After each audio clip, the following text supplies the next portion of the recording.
Hello everyone, welcome to part 2 of Endure the King. Hopefully this one doesn't get a phone call to interrupt it. Maybe it won't, maybe it will, who knows. But we're gonna start off with part 2 anyway, so let's continue. This question is, at what age did I grow full beard? I can't grow full beard, so there you go. I'm a 27-year-old who can't grow good facial hair. First question is from Gustavo123777, and Gustavo asks the following. He says, Phil, I'm wondering, what age did you get a full beard? I'm asking for the fact that it really bothers me not having a full beard at the age of 20 years old, even though I'm of Italian heritage. Thanks. I started growing my mustache in elementary school or grammar school. Elementary school, okay. Okay, sure. You know, when you go to an elementary school, I'm sure you'll see a lot of kids with facial hair. Or whatever you want to call it. By the time that I was in 8th grade, I could almost grow a full mustache. But I wasn't really getting much facial hair. It was actually, I'd say, the first or second year of high school that my whole beard started growing in. And I remember, because when I started shaving, I was trying all different kinds of things. Straight razors, electric razors, different kinds of aftershave, different kinds of stuff. And I remember that my face sadly started like breaking out and stuff because of it. Because, you know, your face normally wouldn't be shaven, and you shave it, the skin gets all irritated. When you break out, it's not because you shave. That makes no fucking sense, because a lot of people shave and they don't break out in like pimples. I think that's what he's trying to kind of say with that. When you're in high school, you're basically going through puberty, and you always break out in puberty. But okay. Full-on beard, probably I'd say by sophomore or junior year of high school, which I would have been, what, 16, 17 years old? I could grow a full-on beard if I wanted to and grow it out. Of course, that was not really allowed. I went to a Catholic high school. Private school, and they didn't allow full-on. This guy went to a private school. A private school. He doesn't want to be with the peons in public school. No, he has to go to a private school. Okay. You could grow like a little bit, but you couldn't go crazy. If you came in looking like a bum, they yelled at you. They wanted you to shave. This is the guy that shits on people with like trust funds and are like, oh, they get daddy's money to go to Ivy League schools, but this guy goes to a fucking private school for high school. Now, I might be a little ignorant with this, but I went to a public school. So, private schools kind of sound more like luxurious and all that shit than a public school, but whatever. Let's continue. So for the most part, I really didn't have control over maybe if I wanted to grow full-on facial hair until I was in college. But honestly, I never really grew full-on facial hair until 2010. It was the year 2010. When I lost my job, was laid off out of nowhere, no warning or anything. And that was the time when I was going to start trying to do YouTube full time. And I said, let's do something completely. Fuck it. All right. Shout out to. Yeah, this question doesn't pertain to me because I'm not a 10-year YouTuber. Do I feel like I've had an influence on gaming community? How did I adapt to an ever-changing market? Dean Jones, who, first of all, if you guys aren't aware, designed my current line of tees. I can show you, okay? Products for 2018. My 10-year anniversary will have been making YouTube videos. I guarantee his 10-year anniversary shirts and shit are just gonna be spam of X's and stuff like that. Like I saw, like he posted a teaser of his designs, and the first thought that came to mind was, oh, this looks like something that Apple made. Because Apple, like, every time they announce, like, something that has X in the title, always has, like, some, like, weird color scheme, splash, whatever.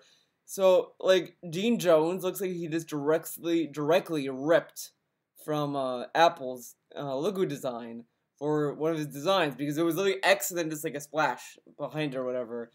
And some of it also looked like Mega64's 10-year anniversary design that they did when they had their 10-year anniversary. So Dean Jones might be ripping people off, dude. Crazy, right? I'm excited to celebrate my 10-year anniversary as being a game, online gamer, online personality, whatever you want to call it. It's actually going to be the fall of 2018 when it's the 10-year anniversary. In fact, there's more questions in here about that, so I'm not going to go into detail about it, but I wanted to give Dean a shout out for the work that he's done designing some of this stuff. Okay. His question is, he says, since you've been uploading various content to YouTube for almost 10 years, do you feel that you've impacted the gaming community on the platform in any way? Being one of the originators of uploading monetized gameplay videos and at the same time having a large audience and influence, how do you stick to your original and raw gameplay formula but at the same time continually adapt so your content appeals to an ever-changing market? Well, first of all, let's answer these in order because there's several questions that are kind of loaded in there, all right? First off, do I feel that I've impacted the gaming community on the platform in any way? Absolutely. Have I impacted them today?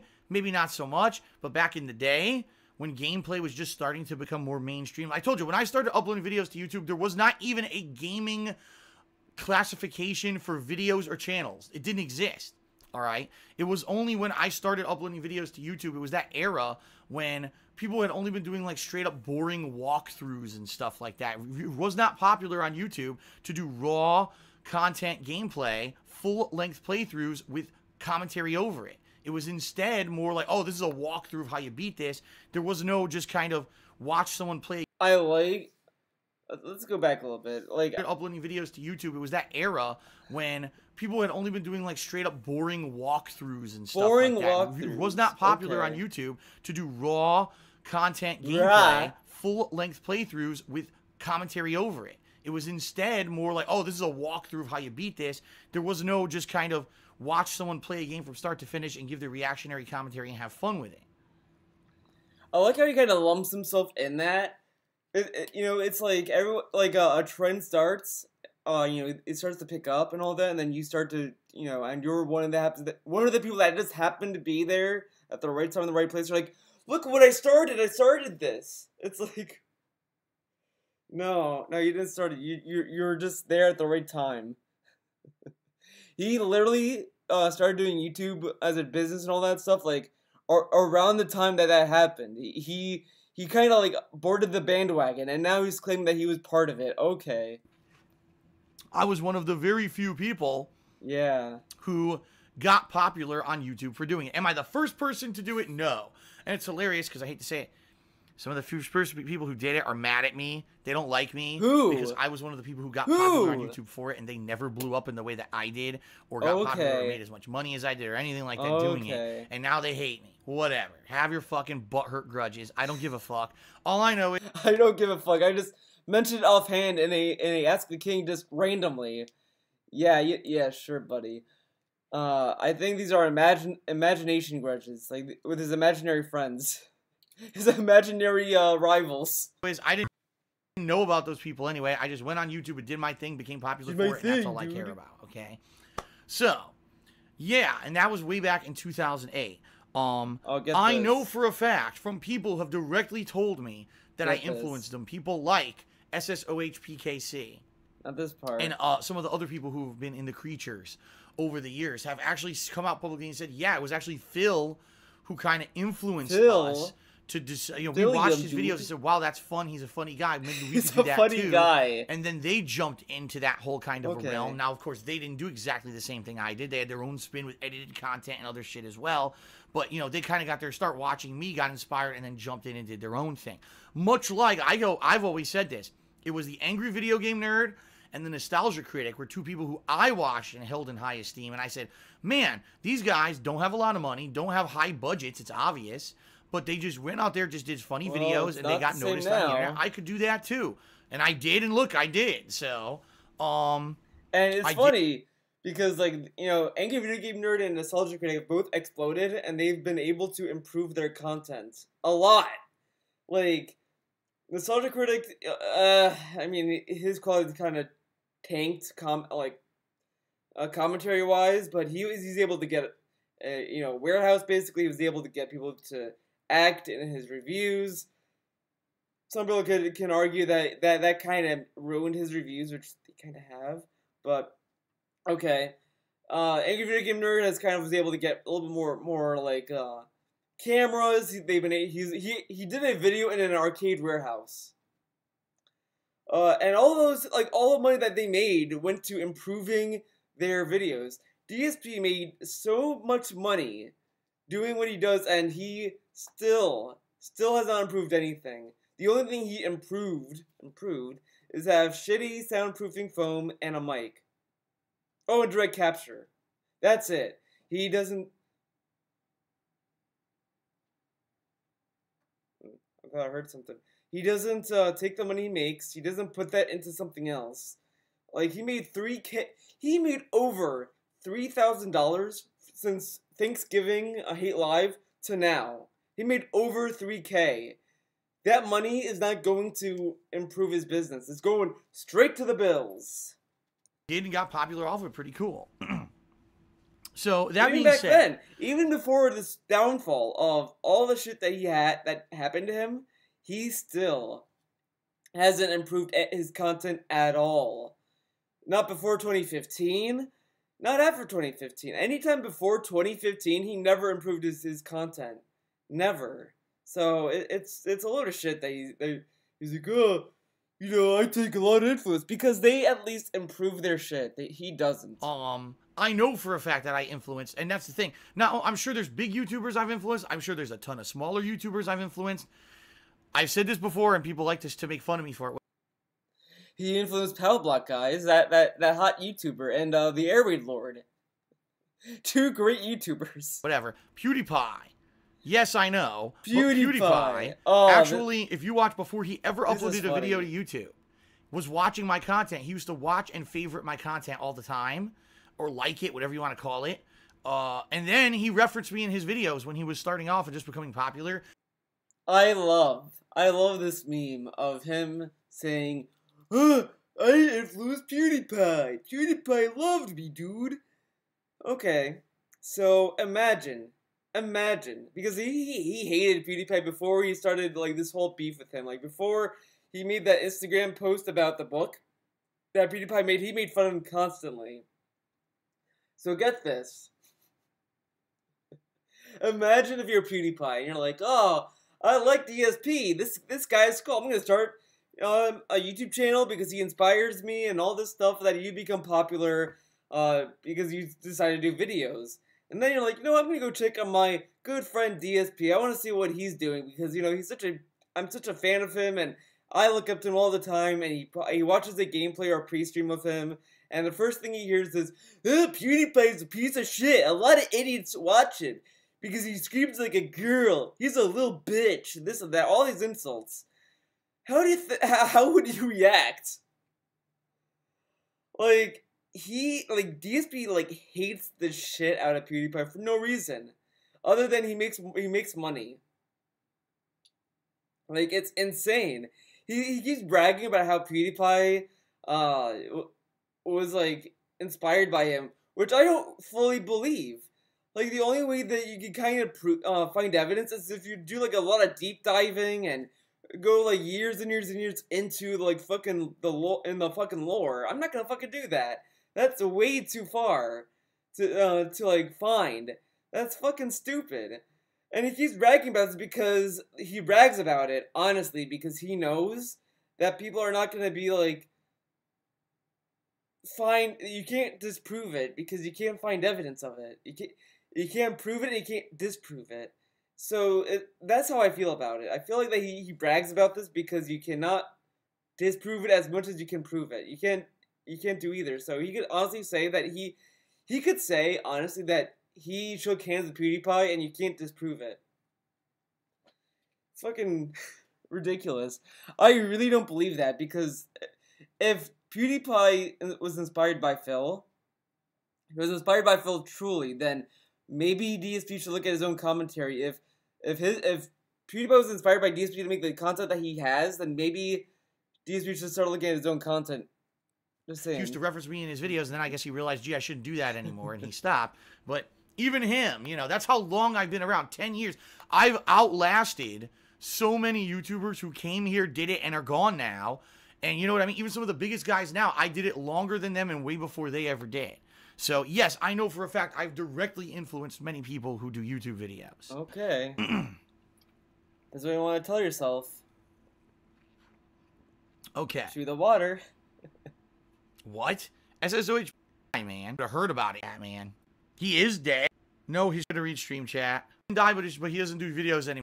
Oh my god. Anyway. Oh my god. So let's continue on with this question before I get totally derailed here with stupidity. Stupidity.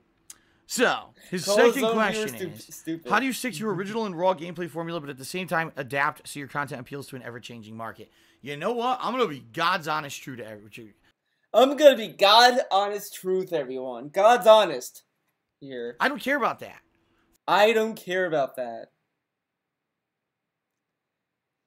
He doesn't care about adapting to the market, says the guy who decided to adopt streaming methods like doing shoutouts, having facecam on his playthroughs, playing PlayerUnknown's Battlegrounds because of this.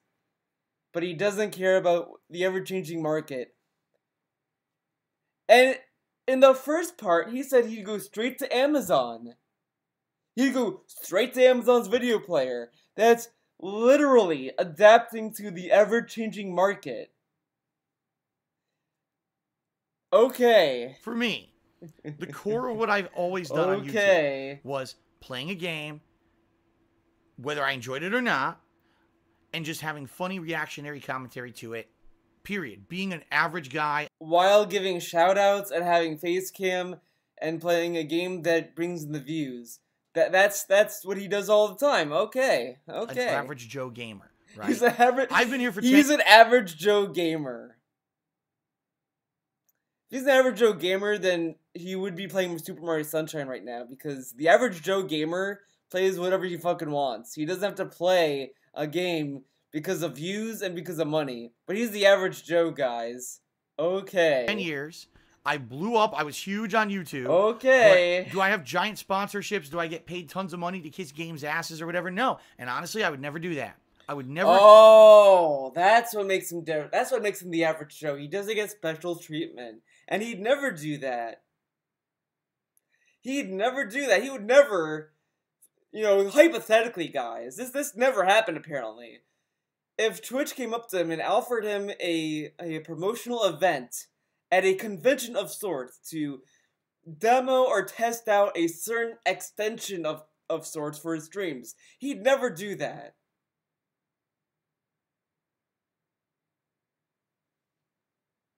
He did do that. He literally did that in October. And he even said that he might be doing it again next year. ACA 2018. He said that.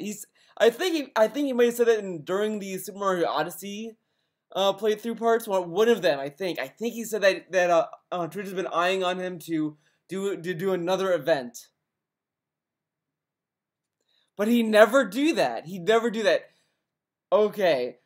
And he also said that he had a lot of other promotional opportunities to take with other companies, but he never accepted them. Okay.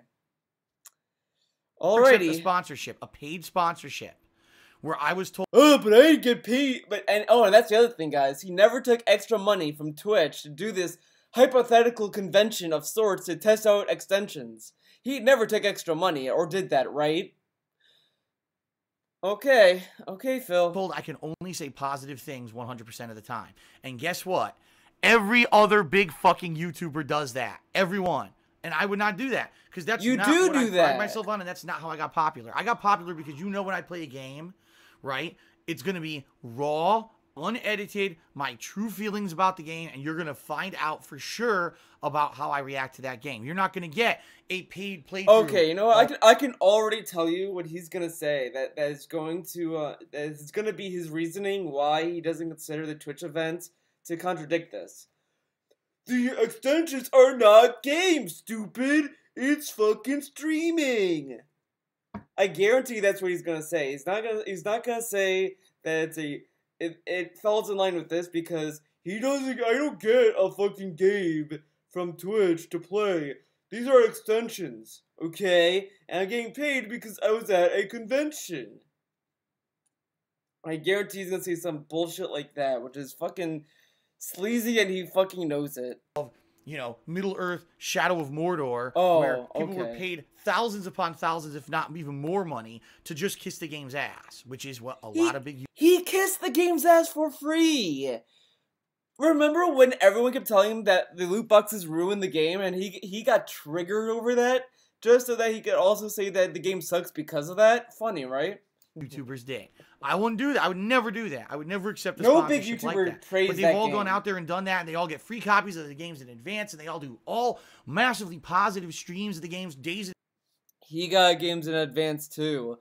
However, he doesn't always do positive games that he got in advance, like Star Wars Battlefront. I think he got that for free, and he still shot on that game. So there you go. There's that. In advance before you can even buy it. For me, I've always prided myself on being the normal guy, the guy who's in line with you. I get the games the same way you do, the same time you do. I play like game. Dark Souls 3. We all decided to use the exploit to get the international version, the Japanese version, right? That's what everyone did, right? Okay. Games the same way you do.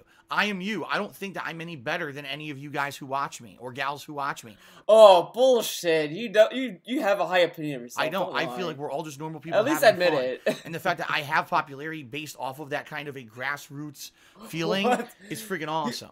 I love that he goes from, oh, I'm just like you. I'm popular.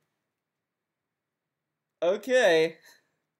Not everyone that watches Phil is popular, by the way.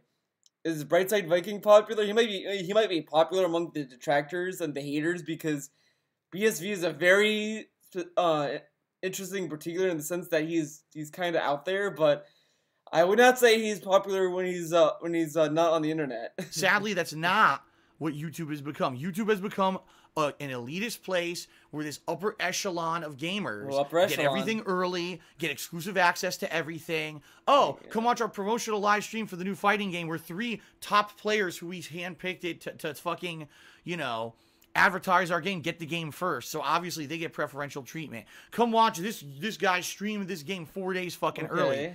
I'm not all about that, For me, I don't care about being the top guy, getting the shit early. But if you were given the option, he has said also in the past, in this year alone, actually, I think he even said it during the hardcore gaming season that, oh, well, I might have to take early special offers from companies because I need the money, dude. I need to do these promotional offers, this and that. He basically said that if a company were to ask him to promote a game, he'd do it. He has literally said that. He said he would do that as long as the game's like a AAA release and that would give him a lot of money or whatever. He definitely would do that. But he's not about that, guys. You can trust this guy. Being in line with the edited video trends, I just do my thing. He literally did KO Gaming to get in line with the edited gaming trends. That was the whole point of KO Gaming. Now he's saying that's not what he's about. Okay. All right. Not to say that I haven't made improvements. Direct capture, live streaming, improving over the years with things like the better quality mic, the soundproofing foam, and things like that. He listed 3 improvements he did years ago. What improvements has he made since? Adding lights to the background during December? That's an improvement? Okay. Paying his bills is an improvement, guys. Yes. Edited style content when it was working on YouTube, like KO Gaming blew up in 2016. I had a video with 1 million views. I could have kept that going if YouTube didn't totally demonetize the fucking channel because it's a piece of shit broken business. But that being said, whatever. I literally have not really adapted my content to an ever-changing market. Yes, you have. You literally adopted all these methods on Twitch that Twitch streamers you shed on do. You do shoutouts, you do tips. You're doing a fucking tip jar on Saturday. You have literally became everything you shat on, Phil. Every single thing he has shat on since the beginning of time, he is. Everything. He's a beggar he's a e-beggar now, which he shat on people for getting donations. He asks for donations now. He shat on people for getting tips on Twitch. He gets tips on Twitch. He shat on people doing shoutouts. He does shoutouts now. He shat on people, being a clown. He's a clown. He shat on people playing PlayerUnknown's Battleground. He plays that game every day. And he's gonna play it on Saturday for his charity stream to save the house. but you know, he doesn't adapt to the ever-changing market. Sure, buddy. Sure you don't. And I don't do DSP videos. I haven't. And because of that, my popularity that was sky high in 2012 has plummeted, and I am where I am right now. But what I can tell you, there's a market for my content because I'm still here 10 years later. Because guess what? This year, my Twitch channel grew exponentially. Amount of subs, amount of follows, amount of views. Blew up. The views are the same. The views have not blown up. Only on PlayerUnknown's Battlegrounds they blew up because it's a fucking Twitch whore game. Well, maybe not that, because, I mean, I guess if you play the game, I'm not saying that you're a Twitch whore, but if you play it for the reasons DSP is playing it, you're a Twitch whore. There you go. But, yeah, he's playing the game because he wants to whore himself out on Twitch. He's basically a Twitch whore. His follows... I said this, follows don't really necessarily mean anything if you want to do Twitch for money, because follows are just people who just want to follow your stream and maybe want to come in whenever they can, or, you know, whenever. Follows are important, sure. I'm not saying necessarily that follows are, like, dumb or worthless or whatever, but if you're trying to make profit on Twitch, you get nothing out of follows. Follows don't necessarily mean that they're going to sub to your channel or cheer or anything. That doesn't really mean anything. They just mean that they're interested in watching you. So that's what that means. But if you want to, you know, care about monetary stuff, you might want to look at subs and cheers and shit. And he doesn't get a lot of subs. His subs have been declining ever since the Twitch and Chill event, and he made records in December. Mostly because it was the Christmas season and people were being generous and falling for that meme of being generous during the holiday season, of giving people money. But I've said this again, once you leave the month of December and once it's not his birthday, because when it's his birthday, people go into overdrive and generosity with him because, you know, he's a special, They love their master, that's why they give him a lot of money. But after that, he will get nothing. He gets almost nothing. He has to beg his viewers to give him money. Why do you think he says he's nervous all the time? Anything for this. Greed is massive. A market for what I do. There are people who want to see me just play games and have fun and not be Mr. Commercial Asshole who's here to fucking tell you every single game's good and kiss its ass to make a sponsorship. But if what you're doing is, if there's a market for that, then wouldn't that be adapting to the ever-changing market, because you're playing games in a way that reacts to the market? But okay. Jacks. And I don't get sponsorships. And that's why. I don't get him. Because I'm known as the guy Twitch never sponsored me. You know, we can't rely on that guy because, you know, what's he going to say about our game or whatever? Oh, well. You know, it is what it is, folks. So there you go. To answer your question, Dean Jones, I don't. I literally don't. I've just been here. And honestly, the thing is, I was lucky because I started when I did. I got a hardcore fan base when I did, and they've been with me for this whole ride. If I didn't start in 2008... These people that are hardcore fans of him right now are not longtime viewers. No one has ever heard of Brightside Viking since, like, 2015. 2015, around that time, was the only time Brightside Viking started to show up. He was mostly notable for the 2016, for the Sonic 06 event, because Brightside Viking really, really wanted that event to happen.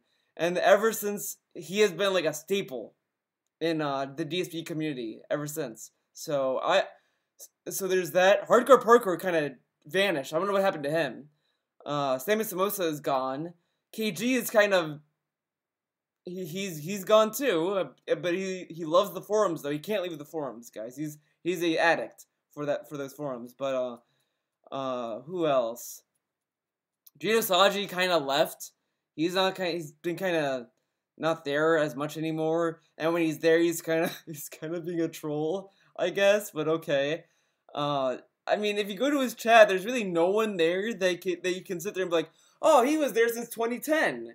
I don't recognize anyone in there. Everyone there, I don't really think that his fan base is that dedicated anymore. I think all the hardcore viewers that were there since the beginning have left him.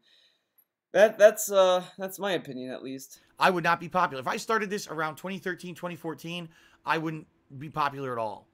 Because that was the era when everything was changing and everyone's attitudes changed and everything. But now people know that's the guy who's done YouTube videos for 10 years and he's had ups and downs. There's things he's known for negatively. There's things he's known for positively. But I'm here and I'm a staple. What positives? You know, I'm not going anywhere. So, there you go. What positives? All right. Okay. Kill Chan asks the following question. Kill Chan. I don't like Kill Chan. If you can't tell, but his question is, should all games get dumbed down now that games like Cuphead have caused mass controversy, being unbeatable by many modern gamers? I am tired of hearing about fucking Cuphead. That game is a good game. I enjoyed it when I played it at my friend's house. Cuphead's great. It's great. I like the game. But I'm tired of hearing it in the sense of like, it's so hard, guys. It's hard. Stop. Okay, fucking stop it. Stop it with this meme of Cuphead's heart is like Dark Souls of platformers. Get the fuck out of here with that. My opinion, no. I don't think games should get dumbed down regardless. They're kind of already getting dumbed down as it is. The most I'll go is that I think games should have at least a difficulty setting, but I also feel that it's depending on the game's design. Like games like Dark Souls and Nioh and all that stuff, those games are designed specifically to be tough. They're designed to present a challenge. Be it some have said that Nioh is kind of easier than Dark Souls, okay, fair enough, but either way, those games are designed to be challenging and to push the gamer to actually try to learn the system. And I think that's fine. It all depends on the design, the game design, and what you want to go with for your game. That's really all it amounts to. To me, I don't think that games should be designed in the gamer's for the consumer's intent. It should be designed on what the developer and the creator wants to make. If the game developer wants to make a hard, tough, grueling game, let them do it. If they want to make a game that has difficulty settings, let them do it. If they want to make a game that's this, let them do it. It's up to the developer, and that's what it should. And that is how I feel. How I feel about it. Developers should be allowed to experiment with their games. Ultimately, if they want to do whatever they want with their games, that's fine. I don't agree with this whole they should do market research to see what flies in the gaming atmosphere. This and that. No, they should not do that. They should make games they want to make. And if the game that they make fails, it fails, and they should be able to try again. Sure, it might be tough to give budget again for it, but I mean they should be willing to take risks, and that's what we should be looking for mostly. That's how I feel about it. Games should not get dumbed down. They should not. There you go. Jen says, along with the recent release of Cuphead, the infamous difficulty in games debate has made its return. I've seen some people claiming that every single player game... I'm sorry if I'm yelling. These headphones, as I said multiple times, kind of tone me down. Game should include... Look at this. Not a clown. What? Excuse me. Let's try that again. What was the fucking point? What was the punchline?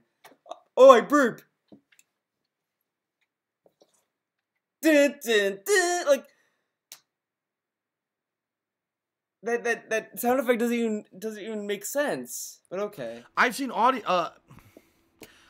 people claiming every single player game should include an easy or even a skip the boss entirely mode that allows a wider audience to enjoy the art style and atmosphere of the game and see the ending. A lot of people shot at me for kind of defending the skip the boss mode thing. To me, the only reason I defended it is because I feel that there should be because I don't know, because if they want to include that in their game, so be it. It's for babies. If babies want to skip the boss mode, they can. But if people want to play the game for a challenge, they're not going to use it. It's a free option. It's not like that they're charging you money to use it. It's not like they're charging you money to have it. They're not charging you money for it at all. It's just there in the game, and you don't have to use it. But I do see why people don't like it, though, on the other end of the spectrum.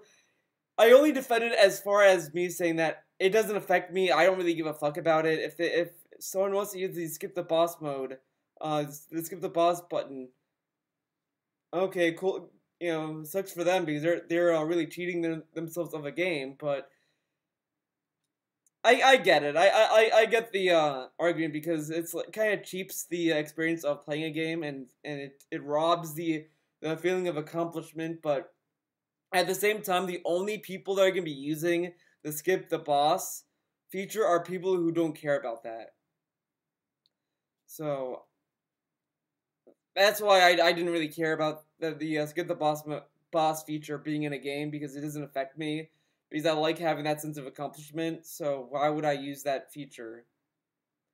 It's like me complaining that Metal Gear Solid 3 has an easy gun in it. Oh no, Metal Gear Solid 3 has an easy gun. You know, like, yeah, and you can only use that gun on very easy. On a very easy difficulty, but like, that difficulty setting is for scrubs. There you go.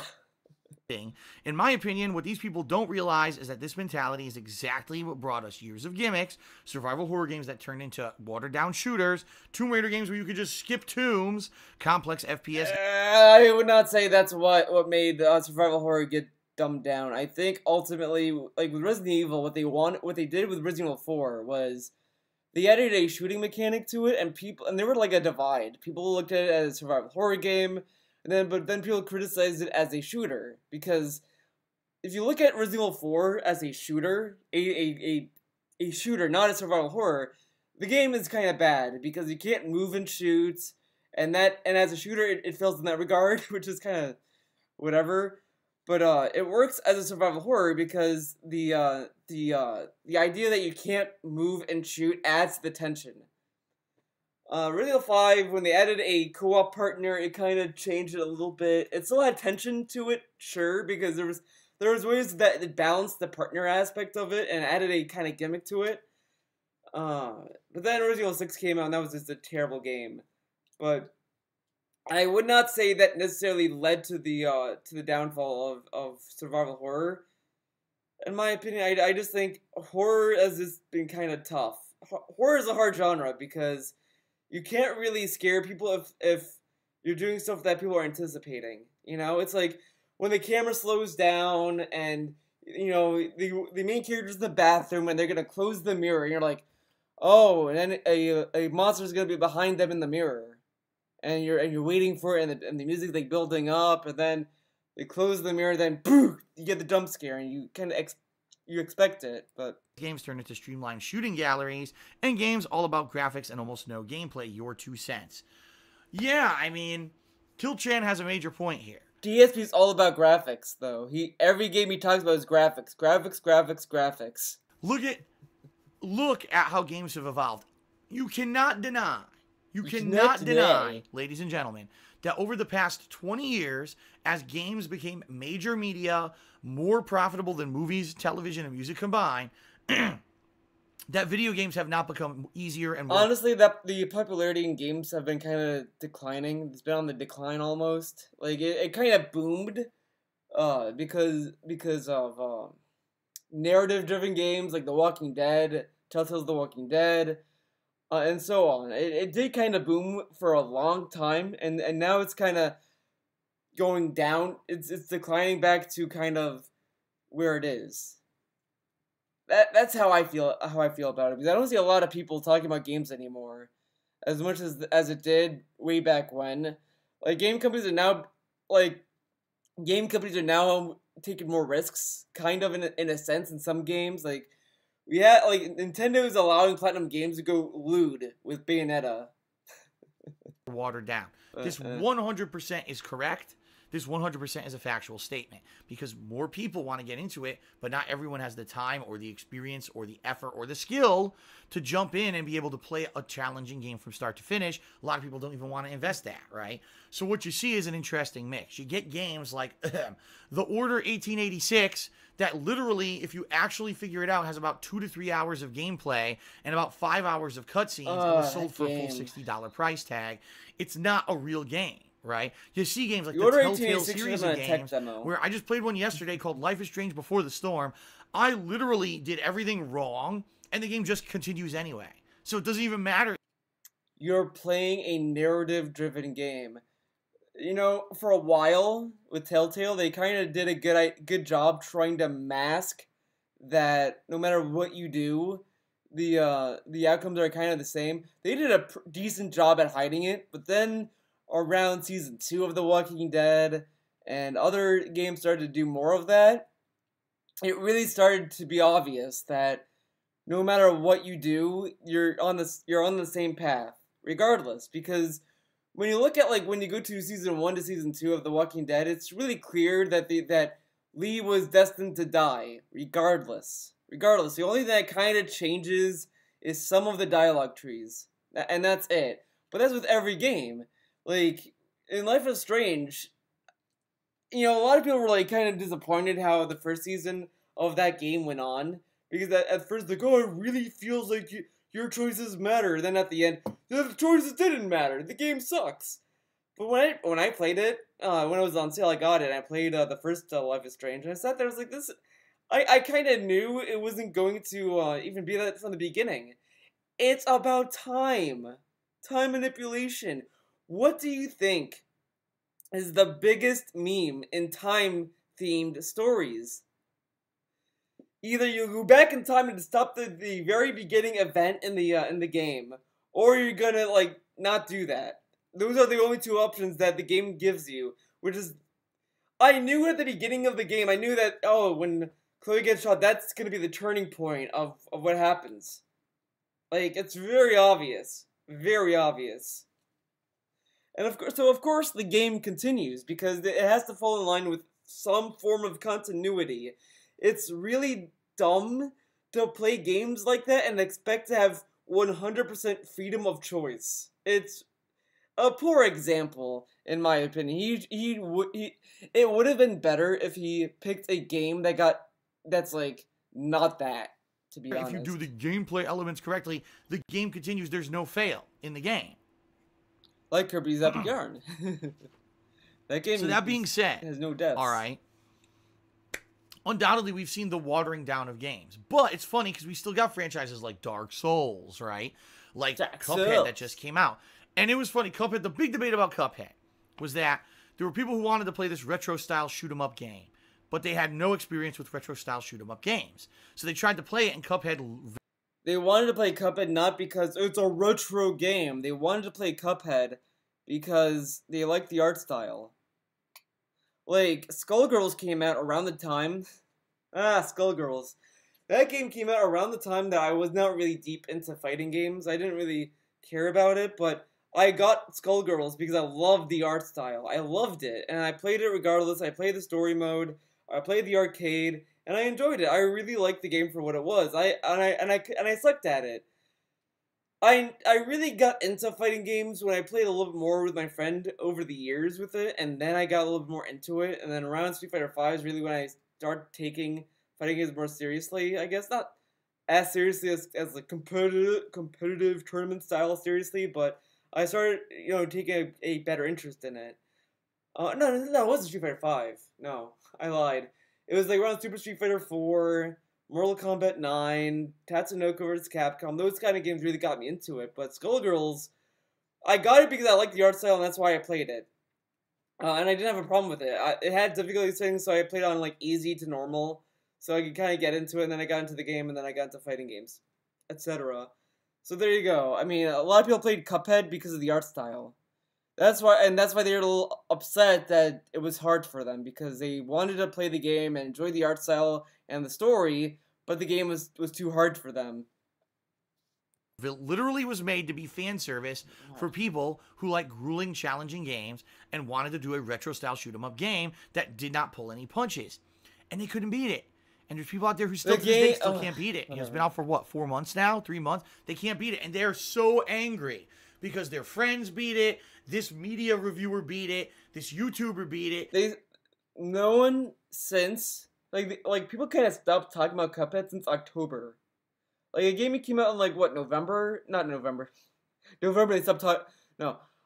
September, I think, is when it came out. And people stopped talking about it around October. October is kind of when people started to move on from that. Because then they started talking about Wolfenstein 2, The Evil Within 2, and so on. Then November came around, and now no one talks about Cuphead. Killchan is the only person talking about Cuphead in this Ask the King. And I've said this before. DSP gets the same fucking questions every time now.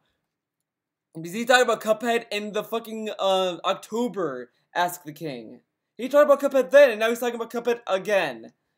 The streamer beat it, and they can't beat it. And they can't wrap their head around the fact that not everyone out there is going to be a high-level gamer. They can't get that fact. I can't understand it. Everyone else can beat this game, and I can't. This isn't fair. You know, every game should be easy, all right? I'm going to give you guys some perspective here. Ladies and gentlemen, back when Street Fighter 4 was released. Okay, Street Fighter 4. Get this. Get that this. Was 2009 back to Street Fighter. For console. 2008 in arcades, 2009 for consoles, right? When Street Fighter 4 was released, it was revealed that the makers, Capcom, had made the game dumbed down for the masses. And what I mean by that is, let's say, for example, you wanted to do a Dragon Punch, a Shoryuken uppercut with Ryu. It's one of the best moves in the game, has invincibility properties, it's a reversal move, it's an off-the-ground... Basically, it's one of the best moves in the entire game. Well, the traditional motion for doing a Dragon Punch was you tap forward or press forward on your gamepad, then you have to tap down or go down with your joystick, and then you have to go to down forward. So it's a pretty complex motion. Woo, woo, woo, right? It's a big thing. You have to do it fast, then press punch in order for this move to come out. Capcom said, well, we're bringing back Street Fighter for the first time in like 7-8 years. We realize that most people wouldn't have played Street Fighter in a long time. We need to dumb this game down so people who don't play Street Fighter can play this game. So what did they do? They made it so that you literally don't have to do any of the motion I just mentioned. You could just take your D-pad or your joystick and just double tap in the down forward direction and press punch, and your fucking Dragon Punch comes out. This wasn't like a glitch or unintended. They did it on purpose because they wanted to sell their game to a more widespread audience who didn't have the execution or skill to play Street Fighter at a competitive level. They wanted to make the game incredibly easy to play for basically people who just don't have that time or that experience. And there was big backlash because what you saw, you had people who had never played Street Fighter before ever, and it was their first Street Fighter game, and they were learning the abusive strategies with characters like Sagat, where all Sagat needed to do was land one of his Tiger Uppercuts, which is the same exact motion as the Dragon Punch and had that same shortcut. He could cancel into another move, then cancel into a super, and he could do like 60% damage to you in that first version of Street Fighter 4. And it was incredibly easy to do because you didn't need execution. You didn't need to time it or execute it. Someone's jumping at me. Tap, tap, button. Oh, I win the match. And people were like, huh? You know? But over time, that game evolved and there were different patches or whatever that made it different. But that was a perfect example of a franchise that up to that point had been incredibly difficult, and they dumbed it down, all right, for the masses to make more money. It's kind of funny that he's bringing this up, but he literally said that he wished Dragon Ball FighterZ gets dumbed down. A game from Arc System who did Guilty Gear and all that. And he's like, oh, I better not have the system of Guilty Gear because that game is complex and convoluted. I want something dumbed down so I could play it. And I've said this before, the Guilty Gear and BlazBlue, those kind of games are not that hard to learn. I can play them. Yeah. All right. I can play them. Sadly, again, what we see now is look at modern games. Street Fighter 5, that game has almost no execution needed. Street Fighter 5 is so easy, but it's hard for me to learn, guys. I would have to take so much time to relearn that game. But it's simple. What? Okay. You play that game for a week, and you'll know everything in the game and have no problem executing any of it. It's like not an execution-heavy game at all.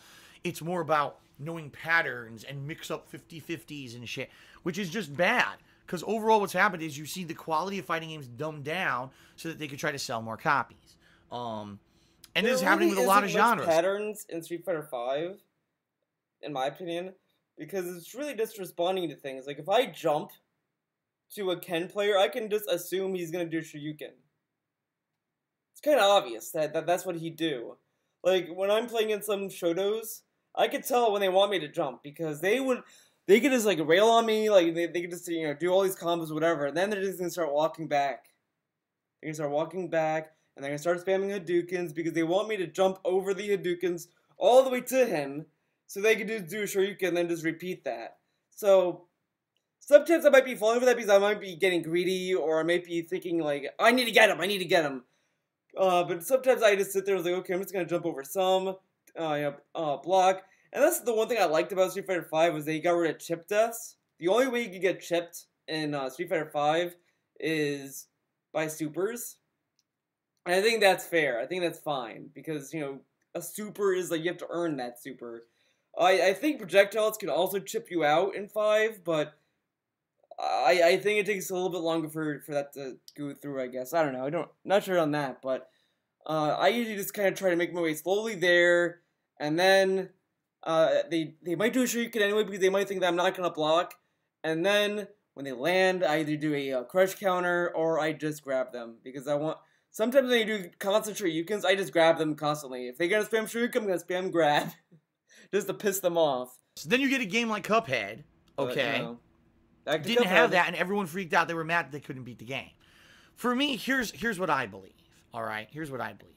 If you're gonna have a competitive game, Cuphead's not competitive. The game though. Should have an easy. Why is he talking about competitive games? Cuphead isn't competitive. The question is about should games get dumbed down, not fucking should fighting games get dumbed down. Mode, but that game should not be able to play competitively on an easy mode. So, for example, Street Fighter 4 should have had a mode where you have those input shortcuts, but that's not ranked matches. That's player matches only, and when you actually go to a tournament, they're not going to have a tournament with the input shortcuts on. That's for people who can't handle the heavy execution of fighting games. They kind of have that with Omega mode in Ultra Street Fighter 4, because I think it adds some things to the game, but whatever. But then, if they do that, then that's going to lead to the same debate. I don't know if you're talking about this in part 3 or part 1, but he said this in oh, no one really knows what the true Street Fighter 2 game is because there's this speed, and this speed, and tournaments, and no one knows which is like the true version of it. So that's gonna lead to the same issue with that. But whatever. And instead, that's for people who are just casual. And that's kind of what Injustice 2 did. Remember, that's the other thing that kind of shoots this point down, because he shat on Injustice 2 for having an armor system, because he said like, well, if we're gonna have an armor system, how is that gonna work in tournament play, guys? This is stupid and this and that. But like when Injustice 2 came out, they had a casual match and a ranked match. Ranked match has no armor buffs. In casual match, you can have either a competitive casual where the armor buffs are deactivated, or you can have casual matches with armor buffs on. So that kind of shoots his point, because he already did that with Injustice 2, and he shat on that game for having that. Want to play through the game, maybe see the story, play some online matches and mess around with it, but you don't care about being the best competitive player, right? And what about other games that are not fighting games? Now, Cuphead does have an easy mode, but you cannot beat the whole game with easy mode. You can only get through it to a certain extent. You can't get past certain bosses and stuff playing with easy mode. You definitely can't see the ending. No, I'm sorry. I don't believe that every single game made out there should be super easy. There has to be some kind of an execution level and some kind of a challenge level, or else some games just won't even be fun, right? One of the reasons that Dark Souls is such a fun franchise is because, yes, you're going to die a ton to cheap shit, but once you overcome it and you persevere, you get a feeling of accomplishment. What if Dark Souls was just as easy as every other game? Easy checkpoints, you don't lose anything, there's no consequences for dying. Then what's the point, right? That's the reason why Dark Souls is a popular franchise, because it did not cater to the mainstream masses and instead insisted on being a hard, grueling series. So, I disagree. I don't think that there should be games that every game is super easy and every game has an easy mode. I'm sorry if you're one of these people that can't beat the game. Then guess what? Go watch someone play it who can. It's not like there's not countless amounts of YouTubers and streamers and people who can show you the stuff you can't do yourself. But the thing is that that's not really fun in this, or the same as seeing the ending for yourself. Because first off, when you watch like DSP go through we're gonna go on a field trip. We're gonna watch. Let's see, DSP Gaming. I'm not gonna go to a recent game. I'm gonna go to an old game, a game that we all already played. Let's see. Oh, you know what? I'll do the search feature. Let's do Resident Evil 7. We all played that game. That game's an old game, okay? So we're gonna go to the last part. Okay, so remember, he said that, oh, watch, like, the point I'm making is that watching a Let's Player go through the ending is gonna rob the ending of any, like, emotion. Like, look, we'll go to the moment you beat the final boss. That's a terrible boss, by the way. It's fucking done.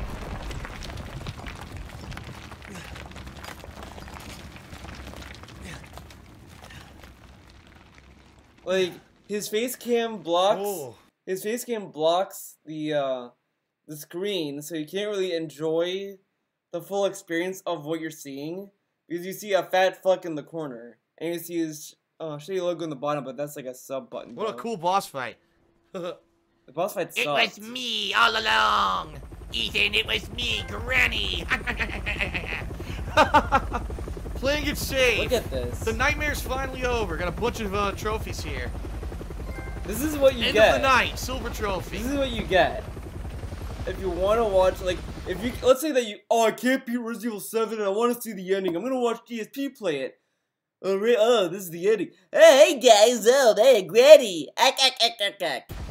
Like, this is what people want to watch? Who is it? Is it the BSAA? Is it Stars? Who is it? It's Wesker. Who is it?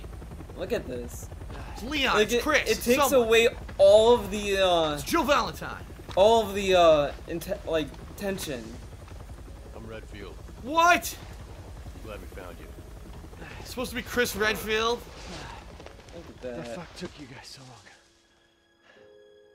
It just takes away all of it because he's just talking nonstop. It's supposed to be Chris Redfield. Looks nothing like him though. Ethan? Oh, they've saved Mia too. Yeah. You made it. I'm glad. The fucking voice acting is pretty bad, but like, see what I mean? Like, you know, if you can't beat a game and you want to see the ending, and you take DSP's advice of watching a YouTuber play it, this is what you get. Especially if you watch DSP, you get a fat fuck making nonstop shitty jokes that are forced and not funny over all these story beats. Like the Chris reveal is like supposed to be like a very drawn out, like intense, like not intense, but like drawn out scene that's like, oh, who is he and all this stuff. But he's like, oh, it's Chris, it's Leah, it's Wesker, it's Jill, it's the clown. Like, it's just nonstop, like, forced humor, and that's what he wants, and that's a suitable substitute for him. Okay, Phil, good idea. Or give you tips on how to beat it yourself. I'm sorry, it's just bullshit. Why should every game be easy because you're not good at games? So ruin everything, right?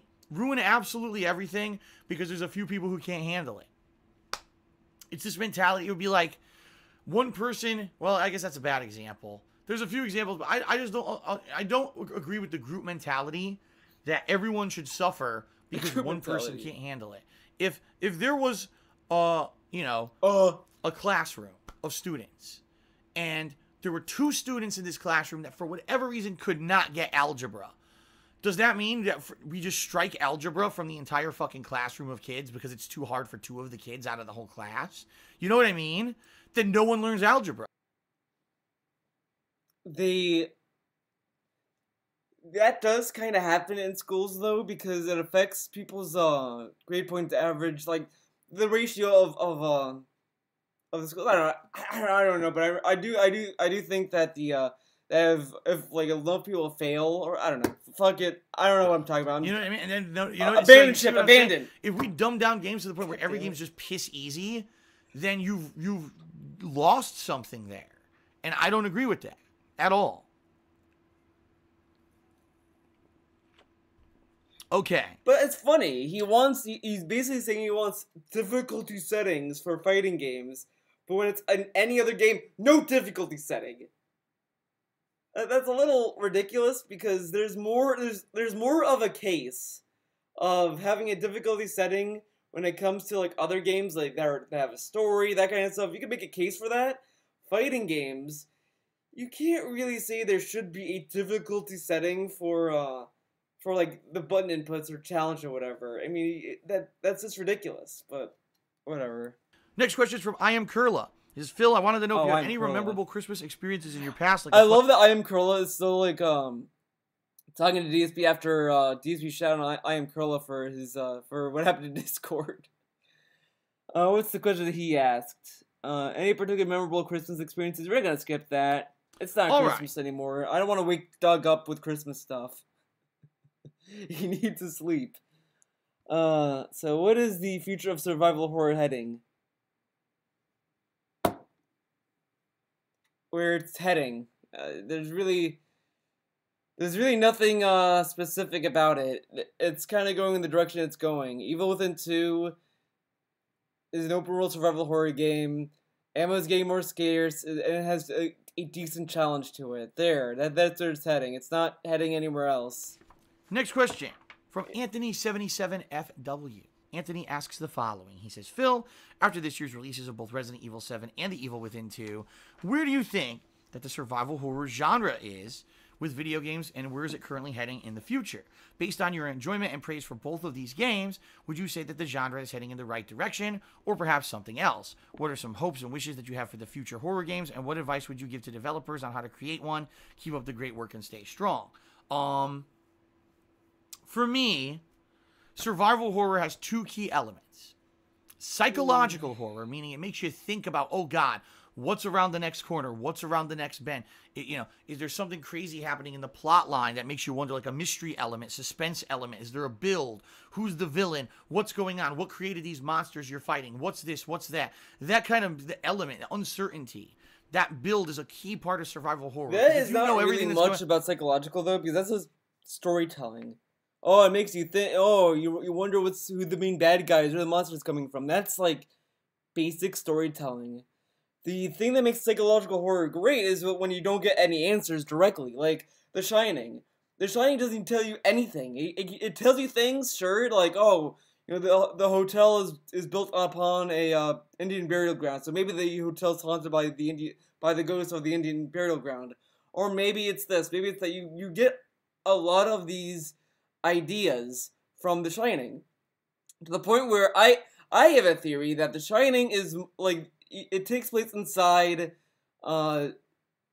Jack's head, Jack Nicholson's head. It takes place inside his head, because the ending ends on a portrait of him being in some party in like 1980s or whatever. I don't remember exactly when that picture was taken.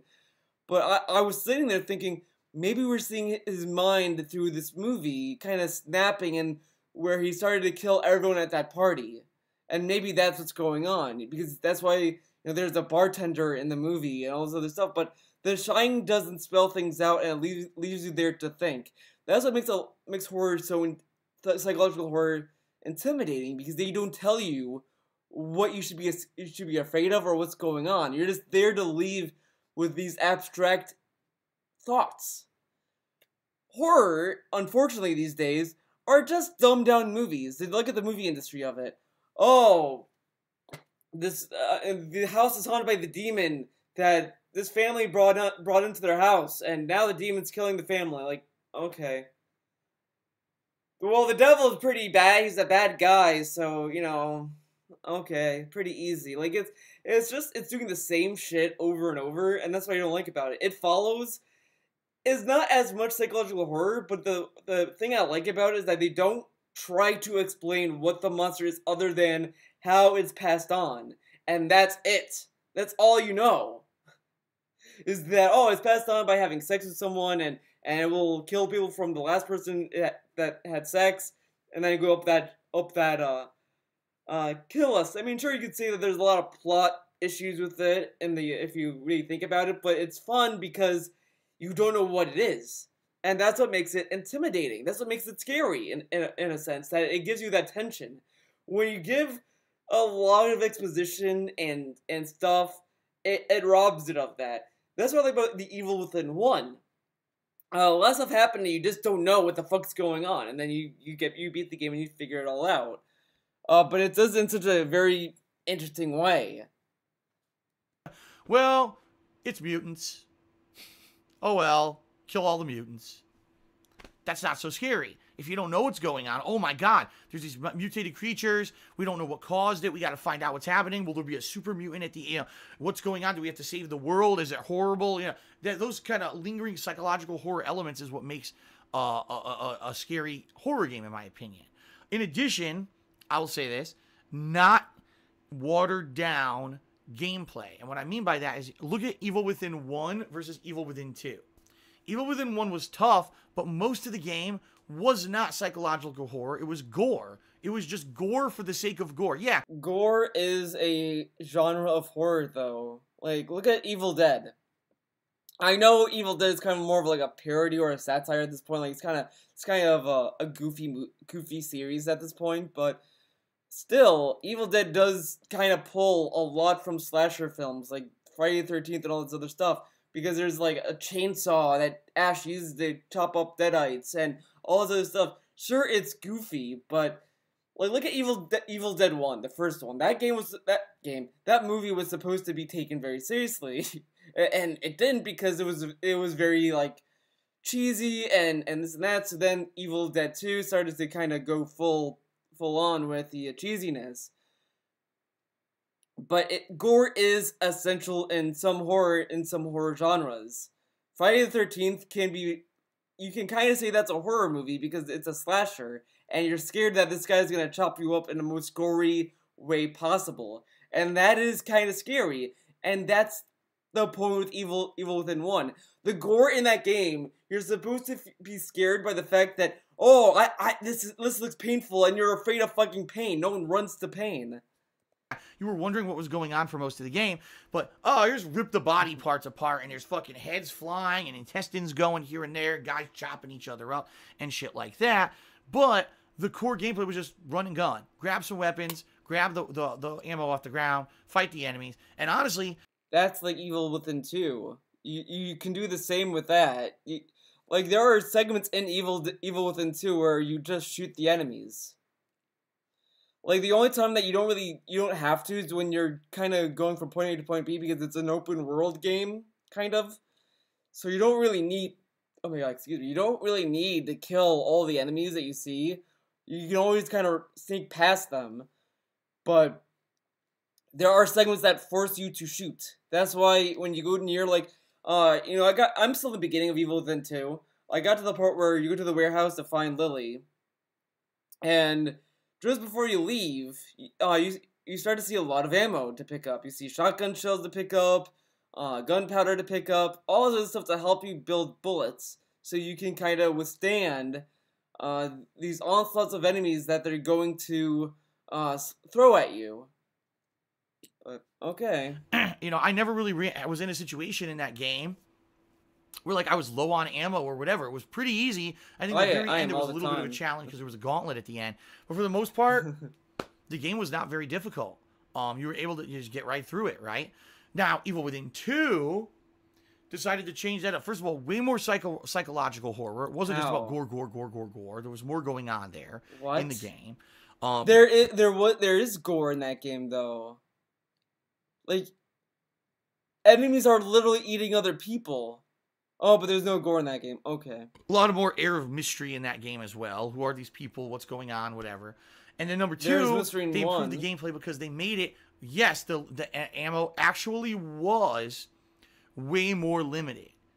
It was way more challenging in a lot of ways. They changed variety of gameplay. It wasn't just linear and easy mode. It was open world. Now you can either try to just get from point A to point B like you're supposed to do for the story, but now there's optional content, side missions and stuff for you to do. See what I mean? That's kind of where survival horror can shine. Look at a game like Resident Evil 7, where Capcom took all the feedback from Resident Evil 5 and 6. I used to like Resident Evil 7. I did not mind that game for a while, but it kind of soured on me. I played the free DLC, the Chris one, and I stopped playing it because it was so bad. It was I hated it. I literally hated that DLC, and I don't want to continue it. I hate Resident Evil 7. Like, I like the idea of it. I think the beginning of it was good. I like the first part, but then once you leave the house, the mansion, and you go to the bug lady, that's kind of where the game kind of nosedives for me. The boat was okay. The boat kind of picked it up a little bit, but like I just hope with Resident Evil 8 they make it better. 7 was just bad, and I don't like first person. I would have liked it more if it was third person. I like third person more, personally. If you're gonna do first person, I kind of like how Doom and Wolfenstein 2 does it. Because it's kind of, the story's there, but you're just there to beat demons up or Nazis. And yeah, like, Wolfenstein 2 has, like, full rendered cutscenes as well, which is nice. Kind of gives you a break from seeing everything in first person and adds to the emotional tension at times. But I just did not like Resident Evil 7 for being 100% first person because it just robs the story of any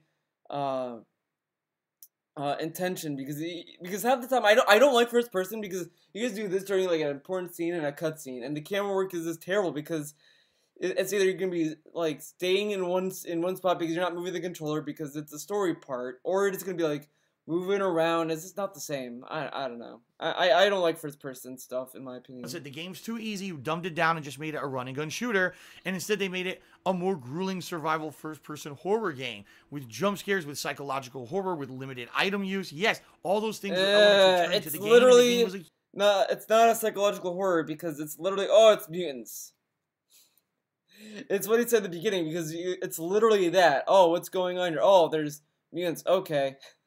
Huge success because Capcom returned to those elements, right?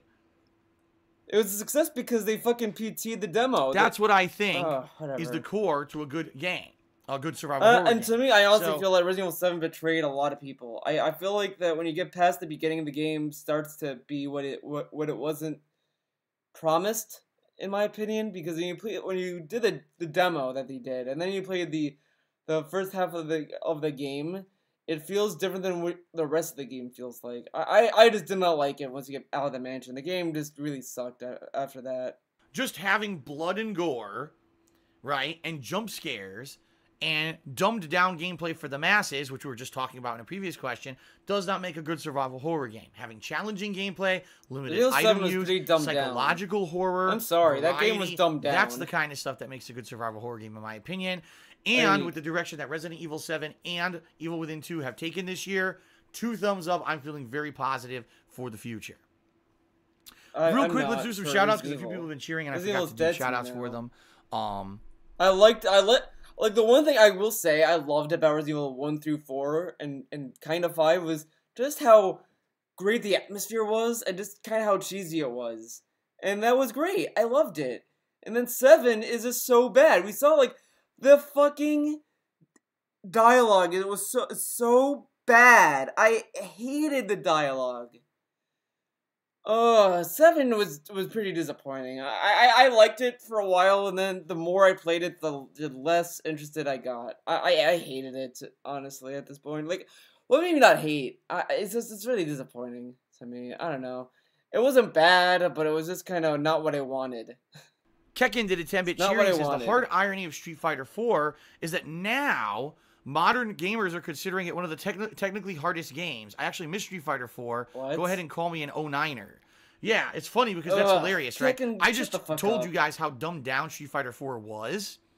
But a lot of people say, oh, that game was so technically hard. The modern games are much easier. It's true. Games have become even more watered down now. Street Fighter 4 was not technically difficult at all. I grew up in an era when you needed to have tough, muscle memory and tough reactions and everything. Well, for better, like, I can't wait for people to try to play Super Street Fighter 2 Turbo in this upcoming anniversary collection and just suck monkey shit.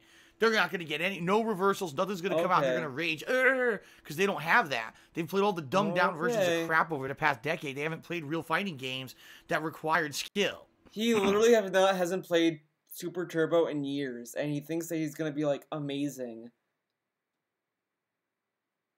I mean, Ultra Street Fighter 2 is the closest he'll get, but, like, I just don't think people are going to play that. They're probably going to play more of Alpha 3 and Third Strike more than the games he wants to play. Big TJ did a 10-bit cheer. He says, what's the fun in a game without challenge? I agree. Now, there are games that maybe lend themselves to being more fun. For example, Until Dawn. Until Dawn sucked. Didn't need challenge. Fuck because that was game. more choose your own adventure. Honestly, fuck that game. I bought that game when it was on sale, and I fucking wasted my money on that stupid piece of shit. I really loathe that game because I returned as soon as I beat it. Because the thing I hate the most about it was that it did give you a lot of options, but the thing that just killed it for me was it forces you to fucking walk. There are parts where you walk slower than a fucking turtle, and I was like, this isn't fun. I don't want to do this. I can't see myself playing this game ever again because it was just driving me insane to sit there and just be like, for 30 minutes, and I was like, this is terrible. Fuck this. And then the other thing I hate about having a game with so many options, which is the flip side of what you think it would be. You think it would be great to have as many options, but half the time I feel like I would forget the options I already made. Like it's garbage. I hate Until Dawn. Like it could have been funny in a heavier rain way, and it was in some cases, but it was just not enough for me to keep it and wanting and craving to play it more. Heavy Rain is much better. Fuck Until Dawn. Don't save this person. Make this choice. Make that choice because it was a horror movie theme. And after you played it once, you wanted to go back and play it again to try to make the other things happen. No, I did not want to play it again. But that's its own genre in itself. Not every game should be dumbed down. Variety is the spice of life, folks. Okay.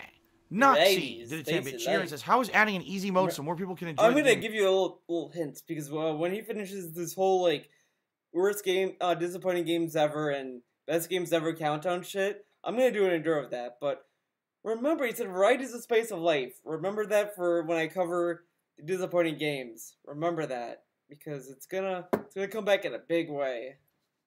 Not a big way. That's overselling it, but you'll know what I mean when you watch it. Ruining everything. You don't have to play the easy mode. That's true, but then what is the point of playing the hard mode? To get incentive to play the game you like playing. Like that argument of like, well then if there's an easy mode, why would you ever go back to play it on hard?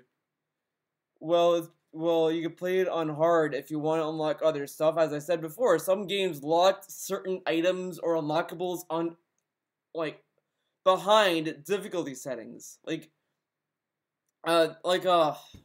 I think, like, maybe Metal Gear Solid 3 did this, where if you play on hard, you get, like, no, you don't. You get the picture on any difficulty. Fuck, I don't remember. But there are games that locked behind items behind a, difficulty wall before. Same with the trophies. If you want to get the trophy for beating the game on hard, you have to play on hard mode. So there are incentives of playing on different difficulty settings. But at the same time, the other incentive is that if you like the game, you're gonna want to play on a harder difficulty again, because you're not gonna want to play the same mode again. Like Doom, as I said, I love Doom. I love Doom 2016. I'm going through that game on a different difficulty setting again because I really like the game. And it's fun to see the differences that you see when you play on normal and you go on hard. It's like, wow, this is the difference, and this and that. Like, there is an incentive there. Like, Cuphead gives you a literal incentive of going back in that game on hard or on normal if you play the game on easy. What I'm saying? For example, again, Dark Souls. If Dark Souls was easy, and you didn't die, and there were easy checkpoints and infinite respawns, and there was no penalty for dying as much as you do, the game wouldn't nearly be as fun.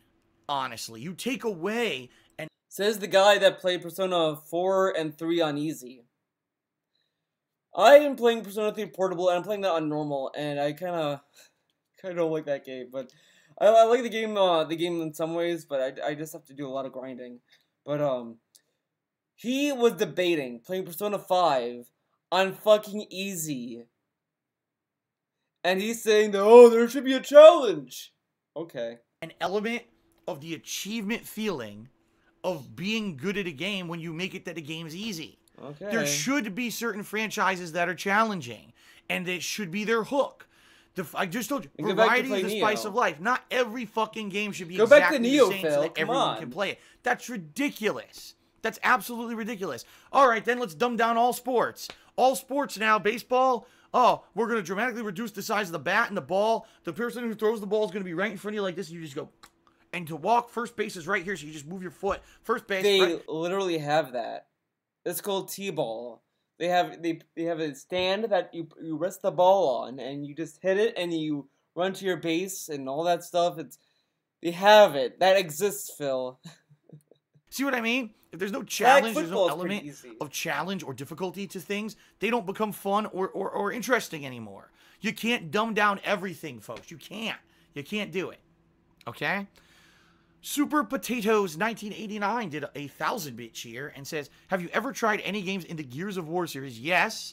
I actually have full playthroughs of Gears of War 2 and 3 and Judgment and 4 up on YouTube. It's mostly on DSP Gaming is that channel, but there may be one.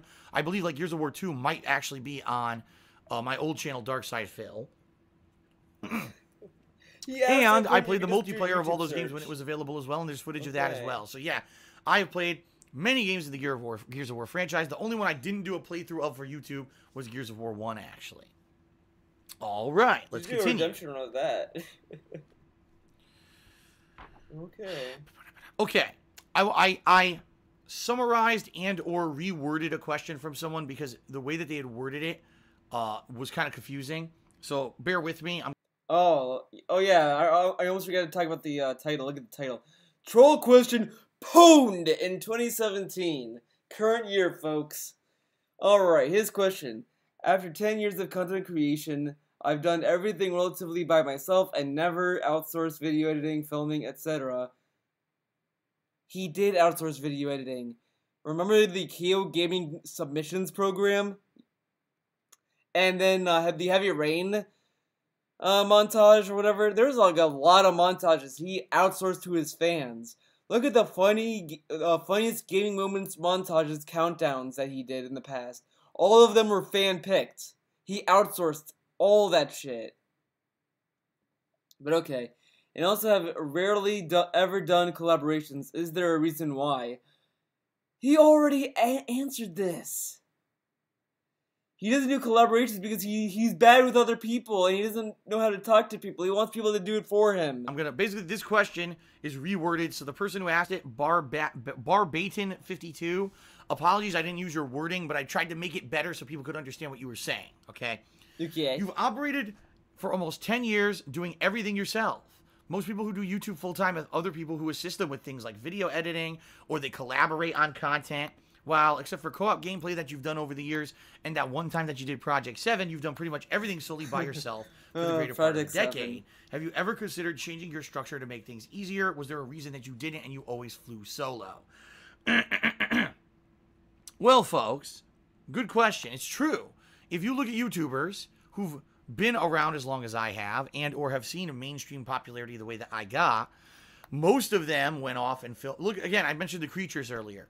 A collaboration of people who had funny personalities and were gamers who got together and did this thing. And yes, now they've broken up and they all have their own individual things going on. But my point is, a lot of people have seen success. Look at the, I mean, how many, tons of them, right? I mean, I could sit here, pretty much every major gaming YouTube channel you can think of is probably a collaboration channel. I'm sorry for kind of, I'm going through Dragon Killer, Shadow Dragon Killer's tweets, and I am seeing a lot of fucking dumb shit by Phil. He tweets, sorry for the delay. It stayed in starting my stream. I was officially sucked into the black hole that is the stupidity of kids, gullible people on the net. I'll explain on pre-stream because apparently the sphincter hole of stupid has opened into a wide black abyss. Okay then. What? What does that have to do with anything? Okay. And then he puts a forum post saying, this is now officially the dumbest thing ever. Some people are going to feel really stupid when they actually see my girlfriend in 2018. Every single one of you that spent more than a fraction of a second of the stupidity is a drama queen and should be ashamed. He is literally talking about the fucking escort nonsense. Amazing! Again, the thing that baffles me is that he never openly denied it months ago, like weeks ago, because every time that people brought it up, he was like, you're stupid, and he never really addressed it. He never said no, he never denied it, and he never confirmed it. So he kind of allowed the stupid speculation to grow. He really has no one to blame but himself for how the fucking nonsense has grown. Honestly, I'm sorry for this tangent, but it's so stupid. And then he goes into his own chat and says, alright, so now that I know what's going on, I'll start the stream, and I guess I'll address it. It's so dumb, it doesn't matter, and the people who believe won't bet swayed, but I guess I'll explain anyway. It's just hilarious that he had all his opportunities to slam this speculation down with, like, pretty directly, and he waits until now to do it, when it's, like, at the all-time highest. Amazing. And then Brightside Viking wants DSP to run to the police about it.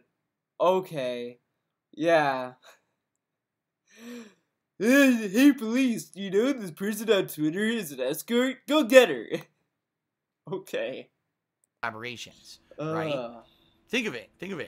Oh yeah. my god. That's gonna be a video. Very few far between where you wouldn't see a big guy do collaborations. I'm sorry about that, guys. And that or was just the dumbest get so big thing I've that seen. they have teams of people who work for them, you know? Oh my do god. The video I'm doing a fucking do you video, think that Angry Drake. Joe sits there and video edits window. every video he does? Do you think he does every single part of the cinematography of every video he does? Of course not. His videos wouldn't nearly be as good as they were if it was all just on his shoulders. Joe. He divvies that work out to skilled people who all do little pieces and put together this really polished, nice product, right?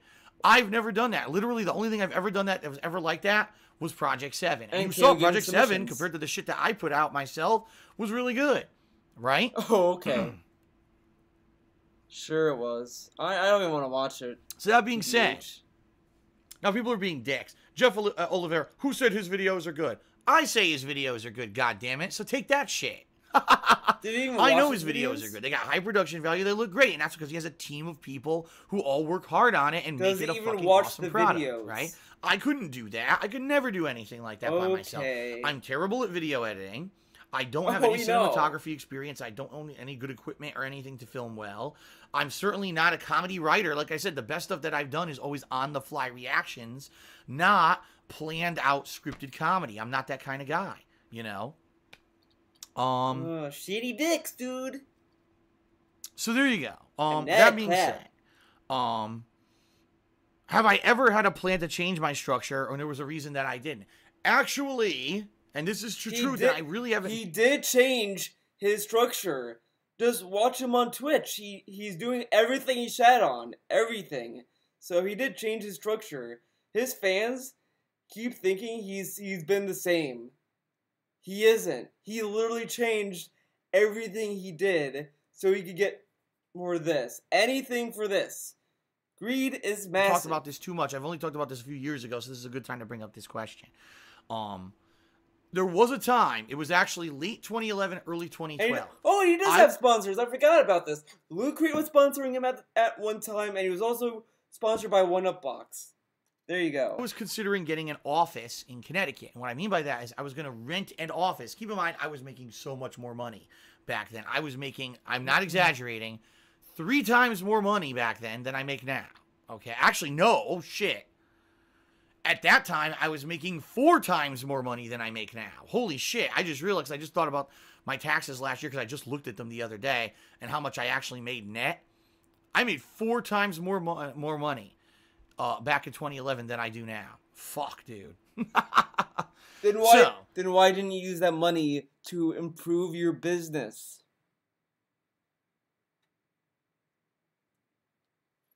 Oh, he was too busy buying toys. That's it. I was at that point. I was like, because you keep in mind, I was doing all my stuff out of the condo in Connecticut, which was terrible. The acoustics were terrible. For tax purposes, I couldn't write off having an office because it was my living room. And basically, the quality of my stuff was not as good as I wanted it to be. What I wanted to do was get an office where I could have one room that was the recording studio. Just like I do here. I have soundproofing foam. I would have my gaming equipment in there. Then I would have other rooms where I could do other kinds of filming. I could have a green screen where I could do stuff like that. I wanted to do a gaming news show. And I did. I wanted to bring in other people to be part of my content, whether it was John or Howard or other people who were my friends and stuff, and bring them in to do shows with me and everything. This was my idea. I wanted to basically create The Creatures. I wanted to do that. Like, that's kind of the idea I had. And then, sadly, it never happened because a couple reasons. Number one, all right, I didn't want to do, I ultimately decided I didn't want to do it in Connecticut. Because when I looked at the taxes in Connecticut, the taxes are sky high. There's state income tax, which is not in other states. So I was like, why the fuck am I going to be in a state where I pay state income tax when I can move to a state that doesn't have it, save a ton of money on... He was thinking this back in 2011, did not move until 2014. Why didn't he move in 2011 or in 2012 and then do all that stuff in 2013 or whatever? Okay. On taxes, okay. It didn't make sense to establish myself that way in Connecticut because it was too costly, too expensive. And number two, honestly, excuse me, at that time was when I started getting into a serious relationship. And I was like, I don't want to live in this condo in Connecticut. I couldn't live with two people living in that condo is way too fucking cramped. And I know because the people who I bought that condo from were two people living in that condo for a year. They couldn't stand it. They wanted to get the fuck out of there. And they did. They sold it to me. Now, I was in a relationship. I didn't want to live there with someone else. I wanted a bigger place. And again, I didn't want to buy a place in Connecticut with these crazy-ass high property income taxes and all that shit. I wanted to get out of that element. If I was going to do a home office or rent an office or do this, professionally as a high quality thing, I wanted to do it outside of Connecticut, which ultimately became my goal to move out of Connecticut. And I did. I moved across the country if you really wanted to Washington to do this, State, right? And now you see, it's true. The quality of my stuff, my videos, my streams, everything has gone dramatically up since I moved here and had my own home office. It's been a lot better than it was back in Connecticut, right? So he's literally saying that little office that he's in was what he wanted to work to get? Are you fucking kidding me? No. Come on. So that's why I didn't do it. Now, good thing I didn't do it. Can you imagine if back in Connecticut, I had rented an office and did lease agreements and I hired people to do my video editing for me and I had all these projects going on.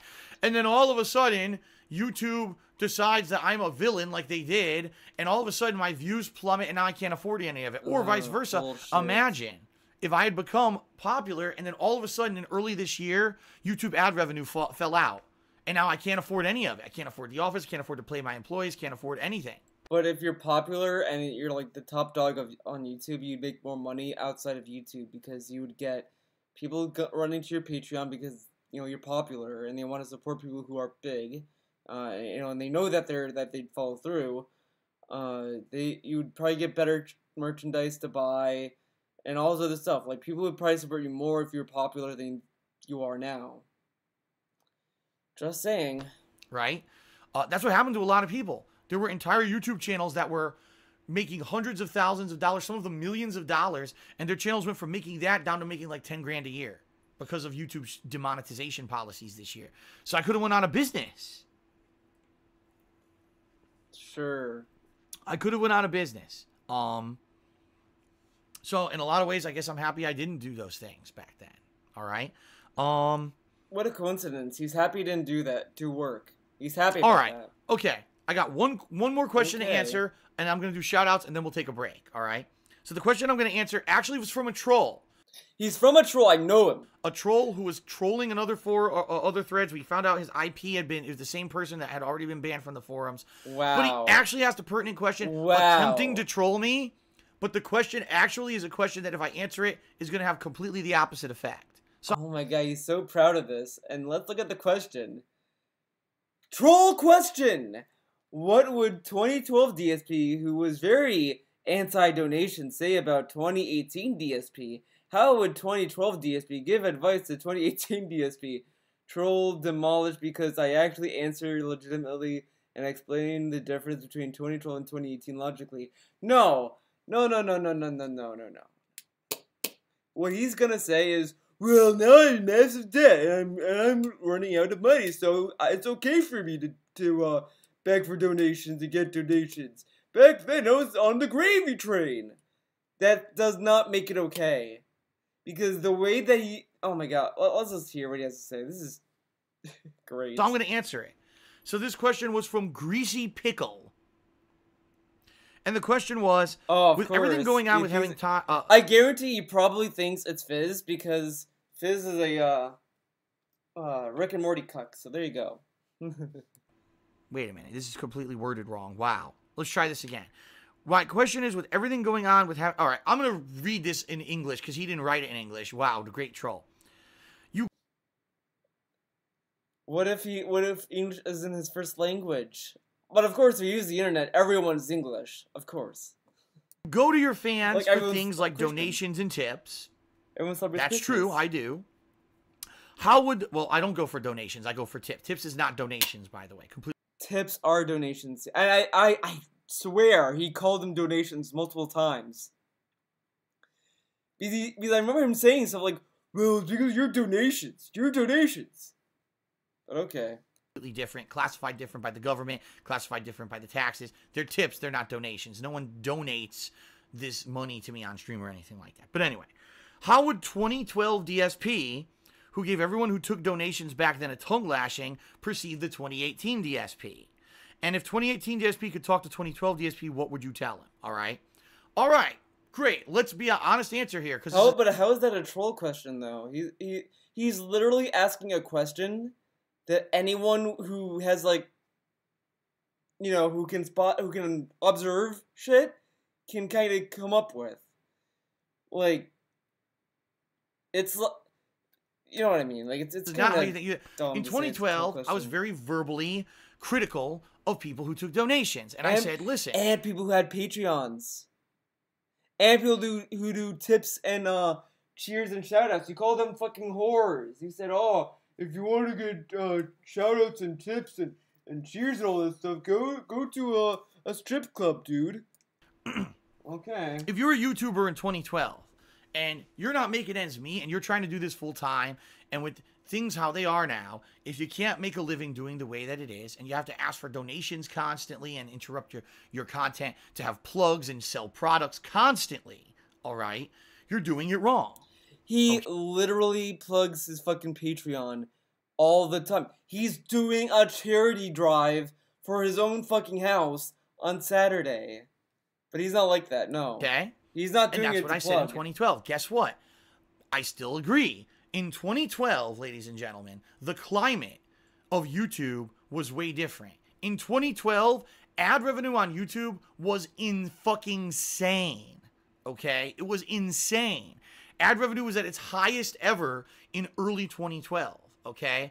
And the people who I were criticizing, I wasn't criticizing the little Joe YouTuber who didn't have any audience and now he's asking for donations so he can afford to buy games to continue on with his channel. Smack that I was criticizing big YouTubers who were as big, if not bigger than me, who I knew how much money they were fucking making on YouTube.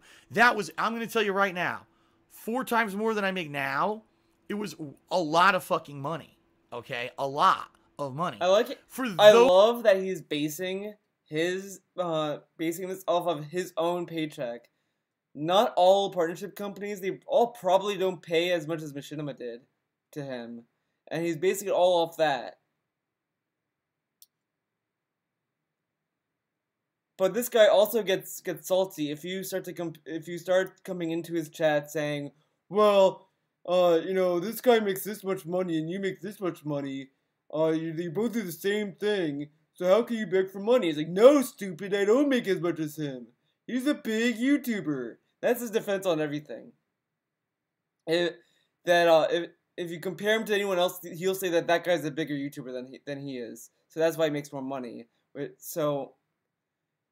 apparently, back then, everyone was all on the same level with him. Those people to be telling you they needed donations was dishonest. It was a lie. And I'm not going to name any names. I have 2 YouTubers in particular who back then, they were up-and-coming YouTubers and they were starting to blow up on YouTube around the same time that I did. And they were constantly saying, here's my PayPal, send me money. And I was like, dude, your videos are getting hundreds of thousands, if not more views. You're making crazy money on every video you fucking... What if they're not managed? What if they didn't have a partnership? Did you know their contract agreement? Do you know their partnership agreement? Do you know what company they work for? How do you know this? Put out, and you have the audacity to ask your viewers to donate. Now, I knew firsthand behind the scenes how much money I was making, and I would compare myself to these YouTubers and be like, that's so fucking greedy. And I even... But you're a big YouTuber at the time, dude. Come on, they were up and coming. What? Said back then, okay, the only time that I would ever ask you guys for pledges, donations, tips would be if it were a situation where just YouTube ad revenue was not good enough to allow me to keep doing what I do. And that's exactly what happened. I moved across the country. Also, now YouTube's not good enough for what he's doing, but he says multiple times sometimes that YouTube is his primary source of income. But now it's not? Now it is? Now it's not? Okay. 2014. And then, all of a sudden, giant revenue dip in 2014, 2015. And I said, the only way I'm going to be able to keep this going is if I have Patreon. So I adopted Patreon. And then this year, again, YouTube ad revenue went crazy low for everybody. I said, the only way I'm going to be able to keep this going is if I leave the YouTube-only model and become a full-time streamer and have things like cheers and subs and tips, okay? But he doesn't adapt, no, guys. I'm not 2012 VSP rolling in fucking dough and then going on stream and saying, please send me tips and send me donations and send me this. That's nuts. There are people who are kind of estimating that he makes like, what, 8, 9, or 90K a year? Somewhere around there? And they're saying, well, how could he be such a bad place to be asking for money if you're making this much? And then he'd say, that's an estimation. It's not what I make, dude. You don't know what I make. Stop it. I'm not telling you how much I make, dude. Come on. I still to this day cannot believe these two people who I used to see on YouTube asking for money. I feel bad for the fucking people. I feel bad for his fans. I feel bad for Duma, Harry Duma, whatever, for giving him $1,000 on Monday. I feel sorry for him because he gave him $1,000. That's not good enough. He made over $3,000 since November, and he's still begging for money as if he's gonna lose the house.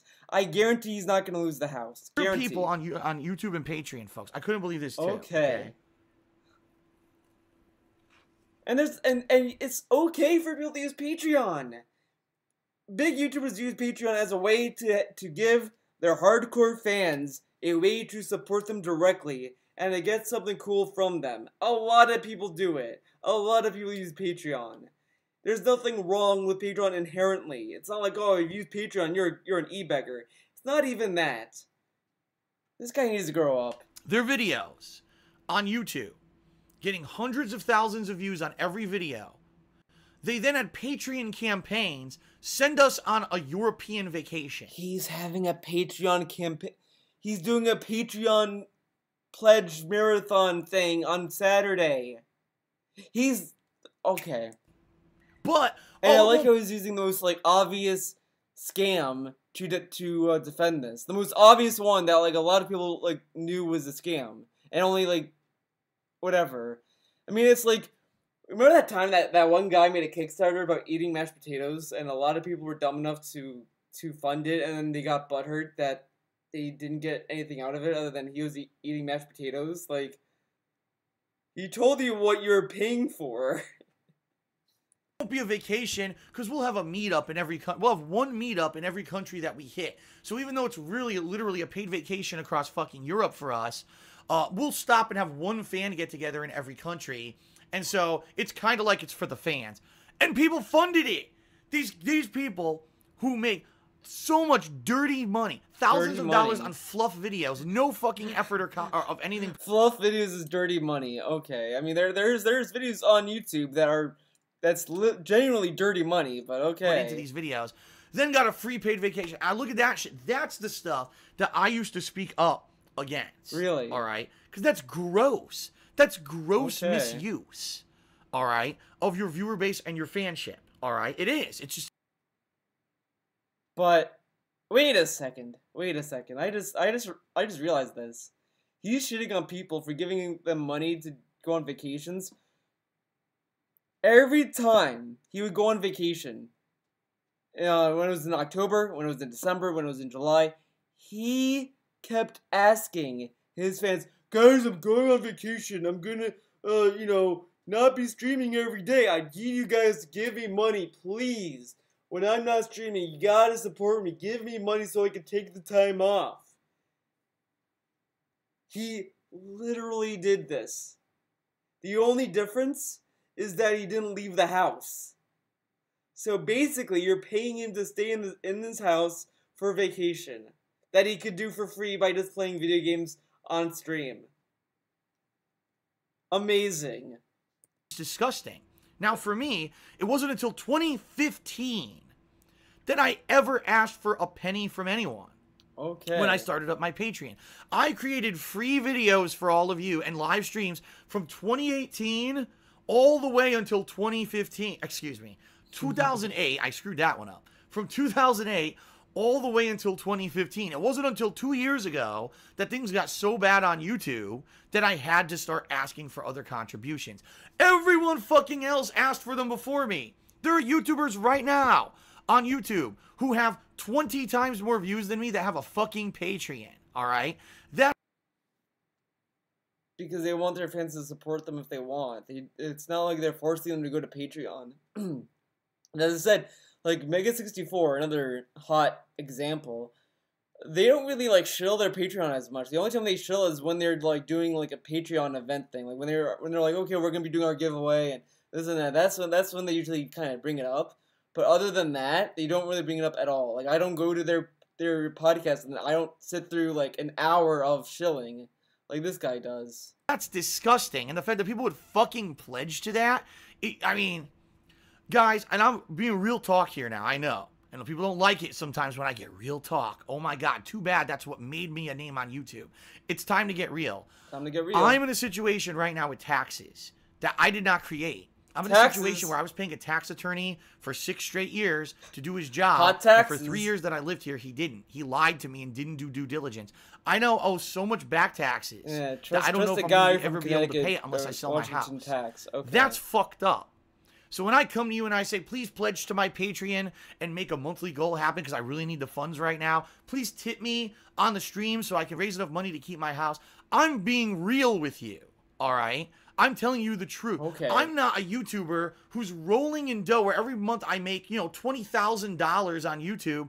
And then I have the fucking audacity and greed and balls to ask you for patron donations and tips and shit. That shit is disgusting. It's like it's the rich getting richer, And I'm sure those people are real pleased this year with these new tax cuts that just happened because their taxes are now going to go. Okay, look, these tax cuts that Trump's administration is gonna start doing, these tax cuts, are gonna benefit big corporations.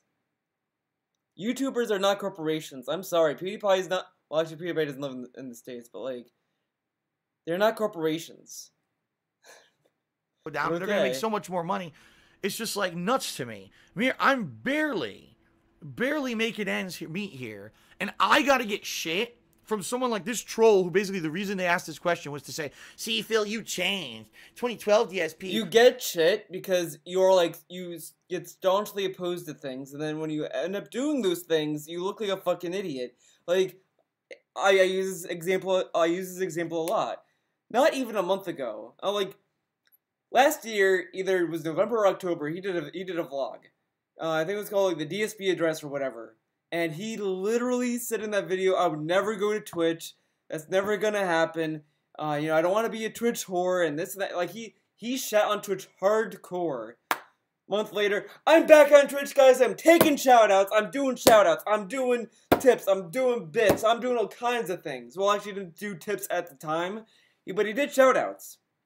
And then, earlier this year, I'm doing tips, guys. I'm doing tips. I'm doing it. So he looks like a fucking idiot when he has a staunch opinion on something, and then he kind of crawls right into the thing he kind of shat on. It's like if I started saying people who do DSP videos are fucking no-life idiots, they're garbage. People who do these kind of videos are stupid and terrible, cancer of society. And then I started doing a DSP video like this. Imagine how I'd look if I did that. Imagine.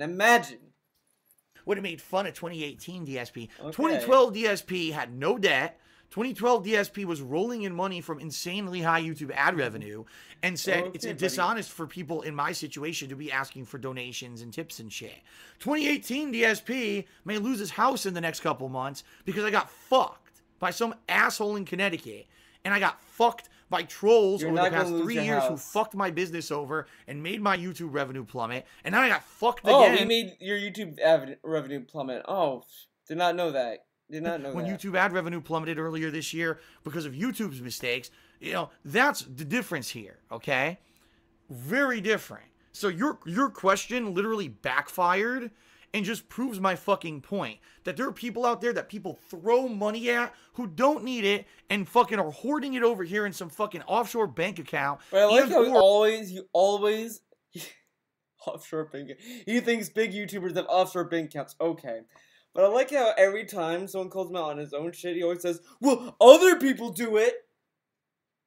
Why are you mad about that? And it's like, okay, do you want me to like that's what kind of pisses me off too, because like there was a time like earlier this year or so, there was a forum post about it and about calling him out on something. I can't remember what the exact thing was, but then DSP comes in saying, well, other YouTubers do it too, and other Twitch streamers do this too, and no one's shitting on them. No one is shitting on them for getting their handheld in Dark Souls, but I do it. I can't do it, dude. And it's like, okay, but you think that no one is upset about that too?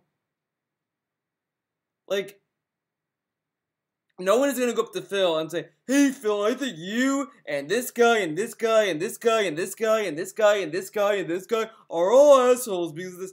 Like, they're not gonna fucking do that when they're talking to you specifically. Like, it's like if someone comes up to me, like if someone comes on my video and starts complaining about Tevin on my videos, like that's counterproductive. It's like, okay, Theo, your video is bad. You know, like Tevin's video is also bad, but like it's like, why are we talking about two people and what? Like, this is like not relevant to me because I'm not in charge of, like, we're not in a whole group. We're not. So this whole thing that DSP does is fucking ridiculous. It's fucking ridiculous to kind of have this kind of group mentality. It's like, if you have to criticize one person, you have to criticize everyone.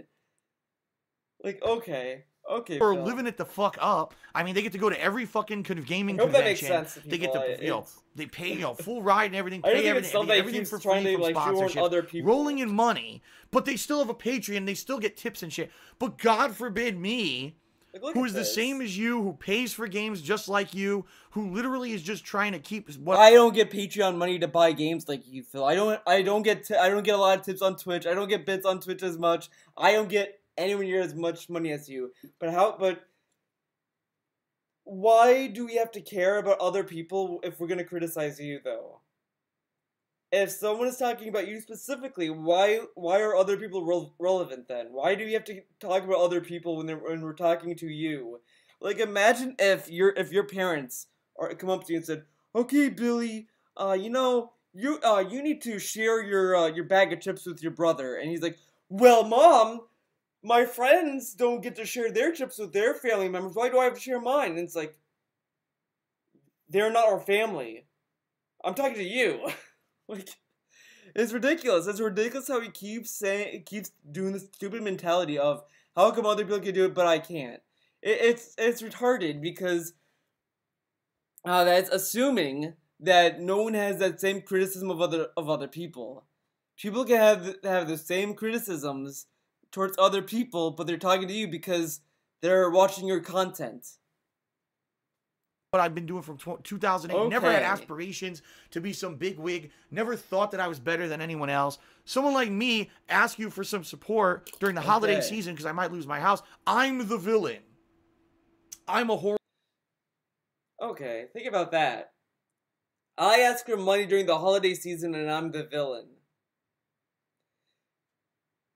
Phil, bad people who people don't really like, ask for money on the holidays. Like unless you're planning on taking the money and putting it to charity, you're not doing that. You're keeping the money and using donations which that's what they are. I mean, sure, they're classified as tips and shit, but they're donations. But you're taking other people's money to bail yourself out of situations. But you're using the holiday season to exploit people for their money. That's exactly what villains do. When you watch any Christmas special, one of the major villains is a greedy asshole that uses the holiday season to make money. That's literally the villain of every Christmas story. Every single one. And he fits that to a T. And he's saying, oh, but I'm the villain. Okay, Phil. Horrible person, because 2012 DSP would have never done that.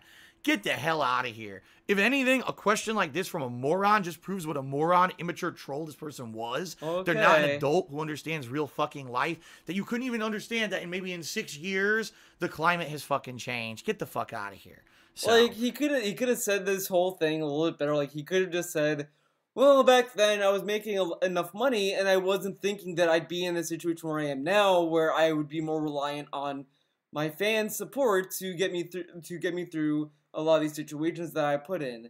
So I know where you're coming from with this question, because I have changed, but these changes are somewhat essential. And I know I might be asking for more money, but essentially I hope that I'm keeping the principle of this, whatever. But instead he wants to act like a child. These childish examples of, well, Billy does the exact same that I do. So why is it not okay for me to do it? Okay. And then, of course, 2018 DSP could talk to 2012 DSP. What would you tell him? A few things. I would tell him a few things. Take a sip. Chew the waters. I would tell him, first of all, save as much money as you can and don't blow it on superfluous shit. Because I did over the years. I was spending money on stupid models and shit like that. And I'll be honest, even going to conventions and stuff, I didn't need to blow the money I did. I spent a lot of money going to conventions and stuff, paying for hotels and everything. There was no reason for me to do that. I should have saved a lot of those funds, because that could have been money that over time would have helped me. I would have told myself that if I was going to move across the country anywhere, that basically to be very conservative. Don't go crazy with your budget and overspend furnishing a house or whatever, because you never know what's going to happen with the climate of YouTube. Don't spend money on furnishing a house. So when you move into a house, you don't want to furnish it? Really? So you're going to want to keep a house that's bare, basically. That is terrible. That is really terrible, coming from a guy who always decorates his house in Christmas lights. The climate of the job that you're doing. And the other thing that I would say, don't trust anyone. And I hate to say that because, 2012 DSP, keep in mind, I was still doing co-op with John and Howard. I was making Project 7. Obviously, at that point, I was still living in Connecticut. I had a tax attorney there that I trusted still. The bottom line is, over the years, I've been far too trusting of too many people. And those people have come back and bit me in the ass every fucking time. Every time. Like, literally every time that I think, wow, here's someone who's cool to me, someone who's nice to me, someone who I can trust, someone who I can, plan the future with, and then... Well, Leanna took a shit on shit him, all over. I guess. Sometimes not even telling me that there's something wrong until after the fact that they've shit on me. So, seriously, I have to be like Stone Cold fucking Steve Austin. Don't trust anyone, because every time that I've tried, even if I moved across the country, the first thing I said... What about your soulmate? Do you trust her? Phil, come on. Like, I like how he's saying, oh, don't trust anyone. I can't trust anyone. He instantly wants to move in with this girl. He calls her his soulmate. All these things. And here he's telling us that he can't trust anyone, but he's willing to move in with someone that he just met less than a year. Okay. That's very logical, clearly. That's really smart. When I was going to move to Washington, I should get a new tax attorney, because I don't think this guy in Connecticut might be able to do it. I asked him, oh no, I could do it, don't worry. And then he fucks me over, Because you were paying him money. Like, what would you tell them? What would you tell a fan if they say, I don't want to pay? Like, what if someone says they don't want to pay they don't want to support you on Patreon anymore, and you're gonna get fucking angry about it? I said, fuck him. Sorry, I'm getting rid of you because I need to get someone new who knows the tax laws in Washington, and I would have been in a better position. But no, man, seriously.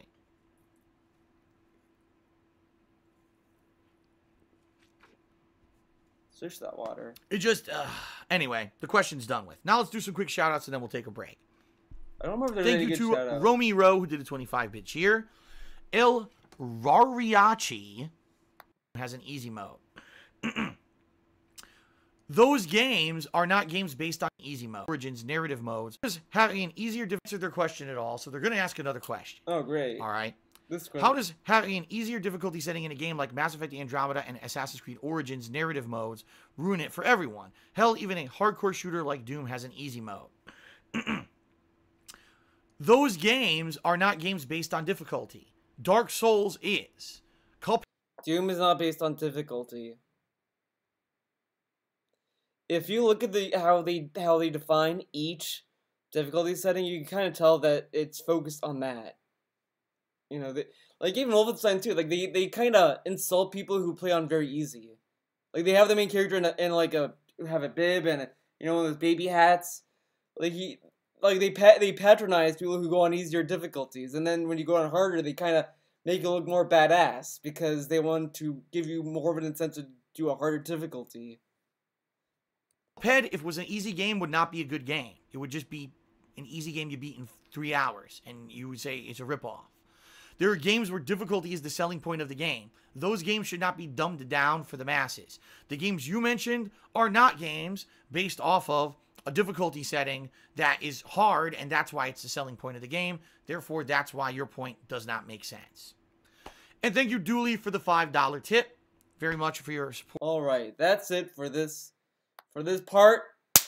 I'm happy it did not get interrupted. Unfortunately, I'm a little bit sad that's 2 hours long, but what can you do? See you in the next one.